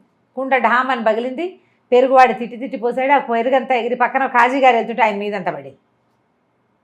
చుట్టుపక్కల జనాలందరూ తిట్టారు, ఎంతమందిని కొడతావు, ఎంతమందిని ఇబ్బంది పెడతావు, కాజీ గారు నీకు వడ్డిస్తాడు, ఆయన ఏం ఊరుకోడు, ఖలీఫాకి చెప్పి నీ గోడులు ఒడగొట్టిస్తాడు అంటే అది చూస్తానని పోయాడు లోపలికి. గుర్తుపట్టేస్తున్నాడు అనమాట. మళ్ళా ఒక 4 రోజులకి మళ్ళీ వచ్చాడు పాదరసం. మరి వదలటల్లా వాడికి ఆ జీనాబు కావాలి. ఈసారి ఏమైంది, మళ్ళీ సీసపు గుండు విసిరాడు. ఈసారి ఆ రోడ్డు మీద పోతున్న ఒక ముసలమ్మకి తగిలింది. అది ఆమెకు అస్సలు చచ్చిపోయింది. అయ్యో, చచ్చిపోయేసరికల్లా మొత్తం ఆ రోడ్డు మీద ఉన్న వాళ్ళంతా వీడి మీద పడ్డారు, ఈ జురేక్ మీద. ఇలా ప్రతివాడికి ఆశ చూపిస్తావు నువ్వు, ఆ వచ్చిన వాడిని ఎలా అంటావు? నువ్వు ఇవి చూపించకూడదు కదా. పైగా సీసపు గుండు పెట్టి కొడతానని వాడికి చెప్పేవా నువ్వు? వాడికి తగలటల్లా ఎవరో ఒకళ్ళు తగులుతోంది అని రాజభట్లు వచ్చేసారు. ఆ డబ్బులు తీస్తావా తీయవా అని అందరూ తెగ తిట్టిపోశారు. ఇంకేం చేస్తాడు ఆయన? గొడవ. అంతకుముందు దెబ్బలు తగిలిన వాళ్ళు మళ్ళీ వచ్చేవాళ్ళు కదా. వీడు పట్టుబదలని విక్రమార్కుడు బాబాయ్ కొడుకు పొట వచ్చేస్తున్నాడు. సరే ఏం చేశాడు, విసుగుబుట్టి మూట కూడా తీసేసి ఇంట్లోనే ఓ చోట పూడ్చిపెట్టుకున్నాడు. పూడ్చిపెట్టుకుంటే వాళ్ళ ఆవిడ అడిగింది, ఏమయ్యా ఈ 1000 నాణ్యాల సంగతి తెమిలింది కదా, ఇక కట్టి ఉంచేది లేదు, పిల్లవాడి పుట్టినరోజు వస్తుంది చిన్నపిల్లాడిది. ఆ చిన్న పిల్లాడు ఉన్నాడు ఆయనకి, లేటు వాళ్ళకి అసలు లేటు పెళ్ళిళ్ళు కూడా ఉంటాయి కదా, చిన్న భార్య ఉంది ఆయనకి, పిల్లాడు చిన్నవాడు, పసివాడి పుట్టినరోజు వస్తుంది, పుట్టినరోజు పండగ చేస్తామా ఉంది. ఆయన చూద్దామన్నాడు గట్టిగా. సరే అని చెప్పాల, చూద్దామన్నాడు. సరే ఏమైంది, ఈ వీడికి తెలిసింది పాదరసంకి 1000 తీసేశారు అని. పడుకున్నారు వీళ్ళు. ఒకరోజు రాత్రి వాడేం చేశాడు, జాగ్రత్తగా వీళ్ళ ఇంట్లోకి వచ్చి తవ్వాడు. దొంగలకి కొత్తగా ఎక్కడ ఏవి పెట్టారు, జనాలు అసలు డబ్బులు ఎక్కడ దాస్తారు అవన్నీ తెలుసుంటాయి. అయితే ఈయన పడుకున్నాడు జురేకు. ఆయనకు ఒక కల వచ్చింది, ఏదో పక్షిట తను డబ్బులు పెట్టిన చోట గీరుతున్నట్టుగా కల వచ్చింది. వచ్చేసరికల్లా భార్యకి ఏదో పక్షి గీరుతున్నట్టుంది, చూడవే అని కేకేశాడు. ఆవిడంది, నువ్వు డబ్బులు పాతిపెట్టింది సరేలే, నువ్వు సరైన చోటే పెట్టావు, ఎలాగో మనం కుండలు పెట్టుకుని దాని కిందే కదా పెట్టావు, కాబట్టి ఏం పర్వాలేదులే పడుకోవయ్యాను. లోపలికి వచ్చిన వీడు పాదరసం కుండలు పెట్టిన దాని పక్కన తవ్వాడు అనేది తెలిసిపోయింది వాడికి. వాడు ఏం చేశాడు, తవ్వేసి తీసేసుకుని ఏం చేశాడు, వీళ్ళ ఇంట్లో నుంచి బయటకు వెళ్ళకుండా పక్క మీద నుంచి ఆ పక్క మీద నుంచి దాటుకుని వెళ్ళిపోయాడు. ఎట్లయితే తీసుకున్నాడు, తీసేసాడు. 1000 తీసుకోవాలి, 1000 మూట. అక్కడి నుంచి ఈయనకి మెలకు వచ్చి ఎందుకు నాకు అట్లా వచ్చిందని చూస్తే డబ్బులు లేవు. అమ్మా వీడే వచ్చాడు, వీడు అబ్దుల్లా ఇంట్లో ఉన్నాడు, అవన్నీ విషయాలు తెలిసిపోయినాయి. చకచక ఏం చేశాడు, కుర్రాడేమో ఒక మాదిరిగా వెళ్ళాడు, వాడికి ధైర్యంగా తన పని అయిపోయింది కదా, వాడు పారిపోలా, తాపీగా వెళ్ళిపోయాడు. ఈయన ఏం చేశాడు, ఒక్క పరుగున తన ఇంటి నుంచి అబ్దుల్లాకి వెళ్ళే సులువైన మార్గం తెలుసు వాడికి. జురేక్ దొంగ కదా, వీడేమో ఈ ఊరి దొంగ, వాడు లోకల్ కాదు, వాడు నిదానంగా వెళ్తున్నాడు. సరే ఈయన ఏం చేశాడు, చకచకా వెళ్ళిపోయి అబ్దుల్లా వాళ్ళ ఇంట్లోపలికి ప్రవేశించి వాకిలి దగ్గరే కూర్చున్నాడు. ఈ జురేకి పాదరసం ఏం చేశాడు, అబ్దుల్లా ఇంటికి వెళ్ళి తలుపు కొట్టాడు. ఈయన వెంటనే వీడు కొంచెం నిద్ర గొంతుతోటి, ఏంట్రా పాదరసం వెళ్ళిన పని అయిందా అని అడిగేసరికల్లా నిద్రపోయే గొంతులు అందరి గొంతులు ఒకేలా ఉంటాయి. అయ్యింది బాబా అని చెప్పాడు వీడు. ఏం చేసుకొచ్చావు అంటే 1000 నాణ్యాలు తెచ్చేశా అన్నాడు. ఏది ఇందులో పెట్టు అని ఒక తట్టని తలుపు కింద నుంచి జరిపాడు. వాడేముంది, అబ్దుల్లా అడుగుతున్నాడని అక్కడ పెట్టాడు. దొంగల పద్ధతులు అవి. ఆ మూట లోపలికి వెళ్ళిపోయింది. 10 నిమిషాలైనా తలుపు తీయలే. వీడికి డౌట్ వచ్చింది, ఏమైంది వీడు తీయట్లేదు ఏంట్రా, తలుపు తీయట్లేదు. సరే చూసేసరికల్లా ఈయన ఏం చేశాడు, లోపలికి ఎలా వచ్చాడో అలాగే ఆ మూట పుచ్చుకుని జురేక్ పారిపోయాడు, తన ఇంటికి వెళ్ళిపోయాడు. వీడికి అర్థమైంది అబ్దుల్లా కాదు అని. అంటే జురేక్ వచ్చాడనమాట. మళ్ళీ వాళ్ళ ఇంటికి వెళ్ళాడు. ఈసారి ఏం చేశాడు, ఈసారి జురేక్ తాపీగా వెళ్ళాడు. అతను పరిగెత్తుకుంటూ వెళ్ళాలి, తన డబ్బులు తనకు లభించినాయి కదా. వీడు జురేక్ అనుసరించినటువంటి చిన్న మార్గాన్ని అనుసరించి జురేక్ వాళ్ళ ఇంట్లోకి ప్రవేశించేశాడు. ప్రవేశించి చిన్న పిల్లాడు ఉన్నాడు కదా, పిల్లాడిని ఒక తట్లో పెట్టుకున్నాడు. తట్లో పెట్టుకుని జురేక్ వాళ్ళ ఆవిడ్ని మూతి కట్టేశాడు, ఆవిడ్ని మంచానికి కట్టేశాడు. తలుపు దగ్గర కూర్చున్నాడు. ఆయన తలుపు కొట్టాడు. కొట్టంగానే జురేక్ భారీ గొంతుతో, నిద్రపోయిన ఆడవాళ్ళ గొంతు, ఏం చేసుకొచ్చావు అని అడిగింది. అడిగేసరికల్లా జురేక్ అన్నాడు, సేమ్ ఏముంది నా డబ్బులు పట్టుకెళ్ళిపోయింది దొంగ పక్షి అన్నీ తెచ్చేసాను. పిల్లాడి పుట్టినరోజు చేస్తావా అని అడిగింది. చేస్తానండి. ఏది డబ్బులు ఎక్కడ దాన్ని పెట్టు అనగానే బుట్ట బయటకు వచ్చింది. బుట్టలో డబ్బులు పెట్టాడు. డబ్బులు లోపల లాక్కున్నారు. అయిపోయింది. పెళ్ళాం ఎంతసేపటికి తలుపు తీయలే. ఈయనకి ఆశ్చర్యం వేసింది. ఏమిట్రా ఇదేని వెనకాల నుంచి తిరిగి వెళ్ళి చూశాడు.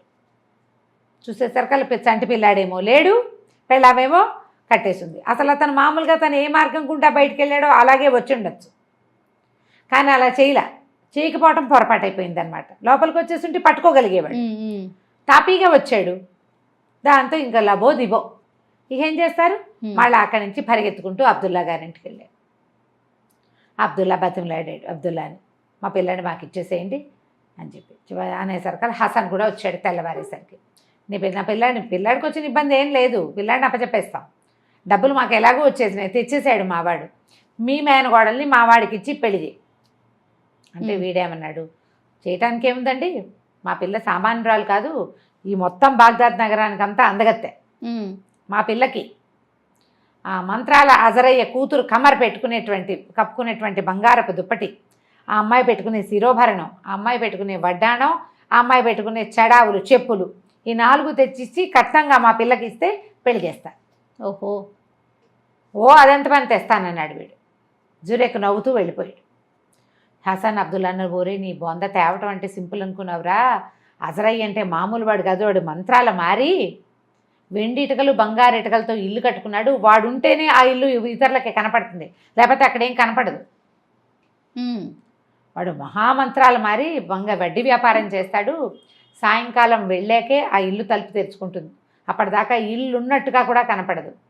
రోజు సాయంత్రం పూట రాత్రి ఇంటికి వెళ్ళాక ఆ బాల్కనీలో పెడతాడట, పళ్ళెంలో, బంగార పళ్ళెంలో, ఇదిగో నా కూతురు కప్పుకునే దుప్పటి, నా కూతురు పెట్టుకునే వడ్డాణం, ఎవరైనా బాగ్దాదు కైరో నగరంలో ఉన్న గజ దొంగలారా, వీటిని కనుక దొంగతనం చేయగలిగితే ఇవి ఇచ్చేసి మా పిల్లని కూడా ఇచ్చి పెళ్లి చేస్తానని ఛాలెంజ్ చేస్తాడు. వాడు మంత్రాలు మారి మనుషులు గాడిదల్ని కుక్కల్ని చేసేస్తాడు, మన వల్ల కాదురా, వదిలేసేయమన్నా. వదిలేస్తే మన ప్రజ్ఞ ఉంది, అంత అందగత్తెకి ఇంత విలువైంది ఇవ్వాల్సిందే. ఆ దుప్పటి కప్పి, ఆ చెప్పులు తొడిగించి, ఆ వడ్డాణం పెట్టించి, ఆ శిరోభరణం అలంకరించి దాన్ని పెళ్లి చేసుకోవాల్సిందే నేను, కాబట్టి ఆ పని చేస్తానన్నాడు. బంగారు వస్తువులు తీసుకురావాలి అజరయ్య కూతురు. సరే, ఈ పాదరసం ఏం చేశాడు, అజరయ్య గారి ఇల్లు ఎక్కడంటే ఎవరికీ తెలీదు, ఎక్కడో ఉంటాడు ఆయన ఊరు బయట. అది వెండి బంగారు ఇటుకలతో కట్టిన ఇల్లట. మాంత్రికుడు మంత్రగాడు, వడ్డీ వ్యాపారస్తుడు. సరే, ఏం చేశాడు, అజరయ్య కొట్టు ఎక్కడో కనుక్కున్నాడు. ఆ కొట్టు చుట్టూతా చచ్చట్లాడుతూ గడిపి సాయంకాలం ఆయన బంగారం అంతా, అంటే వీళ్ళు వడ్డీకి పెడతారు కదా, తనఖా పెట్టిన బంగారం అంతా మూటల్లో వేయించి కంచర్ గాడిదల మీద వేసుకున్నాడు. ఆయన ఒక గుర్రం ఎక్కాడు. ఆయన వెళ్తుంటే వీడు కూడా మెల్లిగా ఒక కంచర్ గాడిదని ఎక్కి ఆయన అనుసరించిపోయాడు. ఆయన నగర ద్వారాలు దాటి ఒక చోటకి వెళ్ళి నేల మించి ఒక గుప్పెడు ఇసుకని మంత్రించి చల్లేసరికల్లా అప్పుడు ఇల్లు కనపడడం మొదలుపెట్టింది. పెద్ద కోట అది. సరే, బంగారు వెండి ఇటుకలతోటి కట్టబడి ఉంది. ఇది చూస్తూ ఉన్నాడు. ఆయన లోపలికి వెళ్ళిపోయాడు. సరే, లోపలికి వెళ్ళింది కాసేపటికి కాస్త ఫ్రెష్ అయ్యి ఆ బాల్కనీ దగ్గరకు వచ్చి నిలబడి కేకేశాడు, బాగ్దాదు కైరో నగరాన్ని అట్టుడికించే గజ దొంగలారా, ఎవరైనా ధైర్యం ఉంటే నా కూతురు ధరించేటువంటి ఈ బంగారు దుప్పటి బహుశా దుప్పటి అని రాస్తాడు, కానీ దుప్పటి ఏంటి, ముసుగు, మేలి ముసుగు పైన వేసుకు, దీన్ని ఎవరైనా దొంగిలిస్తే, ఎవరైనా దీన్ని పట్టుకెళ్ళగలిగితే వాళ్ళకి నా పిల్లనిచ్చి పెళ్లి చేస్తా. ఆయన అరిచి కేకలు పెట్టాడు. అది అక్కడ పెట్టాడు బాల్కనీలో. ఇది చూస్తూనే ఉన్నాడు. ఏమనుకున్నాడు, ఇలా కాదు, మనం దొంగతనం చేయలేం, డైరెక్ట్గా ఆయనతో మాట్లాడితే సరిపోదు అని భావించి కేకలు పెట్టాడు, నీతో మాట్లాడాలని. సరే, పిలిస్తే ఏమిట్రా నాయన అన్నాడు. నేను పలానా దిలైలా గారి కూతురు జీనాపిని ప్రేమించా, దాన్ని పెళ్లి చేసుకోవాలంటే దాని మామయ్య జురేక్ మీ అమ్మాయి ధరించేటువంటి ఆ ముసుగు, ఆ శిరోభరణము, ఆ వడ్డాణము, ఆ బంగారు చెడావులు కావాలన్నారు. అవి కాస్త దయచేయిస్తే నేను పోయి నాకు కావాల్సిన పెళ్లి చేసుకుంటా అన్నాడు. అనేసరికల్లా ఆయన అన్నాడు, ఏమిట్రా పొగరా, నేను పెట్టింది ఏమిటి, ఇవి దొంగిలిచ్చిన వాడికి నా పిల్లని ఇస్తానని, అంతేగాని ఎవడికి కావాలంటే వాడికి ఇస్తానన్నాను నేను, పోపో అవేం కుదరదన్నాడు. అనేసరికల్లా వెళ్ళిపోయాడు. మళ్ళీ రెండో రోజు సాయంత్రం మళ్ళీ ఆయన వచ్చాడు, మంత్రించిన ఇసుక చల్లాడు. వీడు పాదరసం కూడా ఆయన వెనకాలే వెళ్ళాడు. వెళ్ళి ఆయన అడిగాడు, మరి ఇవి ఇస్తే నేను పెళ్లి చేసుకుంటా, నాకు ఇంకో దారి లేదు, అవి ఇస్తే కానీ వాళ్ళు పెళ్ళికి ఒప్పుకోరు అని. ఆయన ఒప్పుకోవాలి, వెళ్ళిపోమన్నాడు. అయితే ఇతను ఏం చేశాడంటే, ఒక యుద్ధం చేస్తాను నీతోటని మీద పడ్డాడు కొట్టడానికి. ఆయన 2 దెబ్బలు తీశాడు, బయట విసిరేశారు. మళ్ళీ వచ్చాడు మూడో రోజు, వాడు వదలటల్లా. మూడో రోజు ఆయన ఏం చేశాడు, గాడిదగా మార్చేశాడు వీడు. ఈ కూతురు, ఆయన కూతురు కమర అమ్మాయి కూడా అందగత్తే. వాళ్ళ నాన్న తాలూకు ఇవన్నీ దానికి తెలుసు. అది రోజు ఓ కుర్రాడు పదే పదే రావడం గమనిస్తున్నది. వాడు పైగా అందంగా హ్యాండ్సమ్గా ఉంటాడు. చిన్న వయసు 16-18 ఏళ్ల పిల్లలకి ఆ హ్యాండ్సమ్ అబ్బాయి అంటే ఏమిటని ఉత్సాహంగా చూస్తారు. ఎవరు వచ్చారు నాన్నతో మాట్లాడి చూస్తారు కదా. అయితే దానికి తెలిసింది ఈ వస్తువుల కోసం వీడు అడుగుతున్నాడు అని. మూడో రోజు గాడిద కింద మార్చేశాడు. మార్చేసి సామాన్లు వేసుకుని కొట్టు తీసుకుపోయాడు. ఆ గాడిద రూపంలోనే వాడు అక్కడే పడి ఉన్నాడు. అక్కడే ఉన్నాడు. ఉండేసరికి ఏం చేయాలి, మూడో రోజు సాయంత్రం మళ్ళీ ఇంటికి తీసుకొచ్చి మంత్రించిన ఇసుక జల్లి వాడిని మనిషిని చేశాడు. ఏరా అబ్బాయి వెళ్ళిపో నువ్వు ఇక్కడి నుంచి, నా వస్తువులు అయితే నేను ఇవ్వను అనేసరికల్లా వీడన్నాడు, నువ్వు ఏం చేసినా సరే అని మళ్ళీ కలబడబోయాడు. అవి కావాల్సిందే, లేనిదే ఆ అమ్మాయికి కుదరదు. ఆయన ఏమన్నాడంటే, ఇలా ప్రమాదకరమైనది పెట్టిన వాళ్ళని ఎట్లా నమ్ముతావురా నువ్వు, వాళ్ళు నీ మీదే ప్రేమ కలిగిన వాళ్ళు కాదు, వీళ్ళని నమ్మకూడదు. ప్రమాదకరమైన వస్తువులు తెమ్మని చెప్పారంటే వాళ్ళకి నువ్వు తేకూడదని ఉంది. మెయిన్ పాయింట్ అది. అయితే వీడు ఒప్పుకోపోయేసరిగా ఈ కమారు వీడి దగ్గరకు వచ్చి, అమ్మాయి వచ్చి, నీకు చెప్పు నిజంగా నేను కావాలా నా వస్తువులు కావాలా అని అడిగింది. నువ్వెవరికి కావాలి, నువ్వు నాకు అక్కర్లేదు, నాకు వస్తువులే కావాలన్నాడు. అనేసరికల్లా ఆశ్చర్యపోయింది. ఏం చేసుకుంటావు, నువ్వు మగవాడివి కదా, దుప్పటి కప్పుకోలేవు, శిరోభరణం ఆడవాళ్ళు పెట్టుకునేది నువ్వు పెట్టుకోలేవు, పాపిడి పెళ్ళి అన్నమాట అది. అది ఇక్కడ పెడితే ఇటు నుంచి ఇటు కూడా ఇక్కడ అన్నీ వస్తాయి, అది నువ్వు పెట్టుకోలేవు, వడ్డాణమా నీకు పట్టదు, నా చెడావులు నీకు ఎలాగో పట్టవు, నువ్వేం చేస్తావంటే, కాదు నేను జీనాబ్ అని ఒక అందగత్తెని ప్రేమించాను, బాగ్దాద్ నగరంలోకి వెళ్ళా అందగత్తె అన్నాడు. అన్నాక వాడికి డౌట్ వచ్చింది, ఈ పిల్లని చూస్తే ఇది కూడా బాగుంది, ఈ పిల్ల చాలా బాగుంది, కానీ జీనాబ్ చాలా అందగత్తె. అందగత్తెని పెళ్లి చేసుకోవడం కోసం వాళ్ళ మేనమామ ఈ వస్తువులు తెమ్మన్నాడు, బై ఎలాగైనా సరే మరి పట్టుకెళ్ళి ఇవ్వాలంటే నేను, మీ నాన్నేమో ఇలా అంటున్నాడు అంటే అమ్మాయి ఏమంది, నాన్న నేను ఇచ్చేస్తాను, నాకు వద్దు ఇవి, పోనీ పెళ్లి చేసుకుంటాను అంటున్నాడు కదా అన్నది. ఆ పిల్లకి ఏంటంటే వీడు హ్యాండ్సమ్గా ఉండి వీడు నచ్చాడు. ఓ పిల్లని పెళ్లి చేసుకోవటానికి చావు కూడా సిద్ధపడాలన్న వాడి ధోరణి అమ్మాయికి నచ్చింది. వాళ్ళ నాన్న ఒప్పుకోలేదు, కానీ ఆ అమ్మాయి నావి కదా ఇవి అని వాడికి ఇచ్చేస్తాను. ఇక వీడు ఏం చేశాడు, వాడు పట్టుకెళ్ళిపోయాడు, వస్తువులన్నీ పుచ్చేసుకున్నాడు. ఇక్కడ వాడు 4 రోజులు ట్రై చేశాడు, అతని శక్తి ఏమీ ఇక్కడ కుదరలా. అంతకుముందు తెలివిగా చేశాడు, ఇక్కడ వాడి తెంపరితనమే నడిచింది అంతే. ఆ పిల్లకి అర్థమైంది వీడు చాలా తెంపరివాడు, అవతలమ్మాయిని పెళ్లి చేసుకోవడానికి ఇంత చేస్తున్నాడంటే దాన్ని ఎంత బాగా చూసుకుంటాడు వీడు, ఇది కదా ఆడపిల్లకి కావాల్సింది మగవాడిలో. అలా ఫీల్ అయ్యి ఇచ్చేస్తాను. ఈ సామాన్లన్నీ పుచ్చుకుని అబ్దుల్ హసన్ దగ్గరికి వచ్చాడు.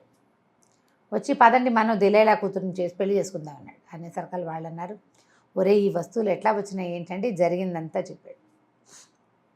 చెప్పేసరికి వాళ్ళిద్దరు అన్నారు, నువ్వు కమర్ని పెళ్లి చేసుకోవడం కూడా న్యాయం, ఎందుకంటే వస్తువులు ఇచ్చింది కదా, అమ్మాయి వస్తువులు ఇచ్చేసింది నీకు, దాని పెళ్లి కోసం ఉంచిన వస్తువుల పిల్ల పాపం, అమ్మాయిని కూడా పెళ్లి చేసుకోవాలంటే మరి దిలేలా వాళ్ళు ఒప్పుకోవద్దు, జీనాబు భార్య ఒప్పుకోవాలి.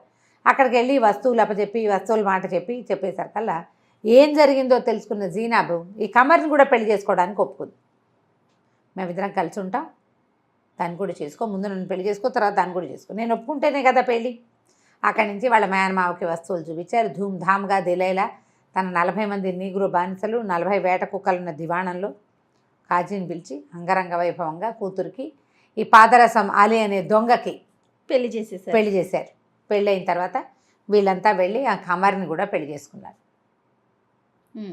పెళ్లి చేసుకున్నాక కొంతకాలం వీళ్ళతోటి వాడు హాయిగా ఉన్న తర్వాత వీడికి బాగ్దాద్ నగరంలో సైనికాధికారిగా ఒక వద్ద ఉద్యోగం ఇప్పించారు వాళ్ళు. ఎందుకంటే వీడు ఘటనా సమర్థుడు, ఏదైనా చేసేస్తాడు. అజరై దగ్గర నుంచి బంగారం తేవడం సులువు కాదు, వాడు వాళ్ళ అమ్మాయిని పెస్టర్ చేసి వచ్చేలాగా చేసుకున్నాడు. ఓ నూతులో తనంతట తను దిగి నేను అదేదో ఊళ్ళో సుడిగుండంలో చిక్కుని ఇక్కడ తేలానని వాళ్ళని నమ్మించాడు. ఏదైనా చేసేయగలడు. అందుకని వాడికి సిఫార్సు చేయాలి ఎవరైనా. అబ్దుల్ హసన్తో పాటు దిలైలా కూడా సిఫార్సు చేసింది. వీడు మామూలు వాడు కాదు, వీడు ఎలాంటిదైనా సైనిక శిక్షణ అధికారి.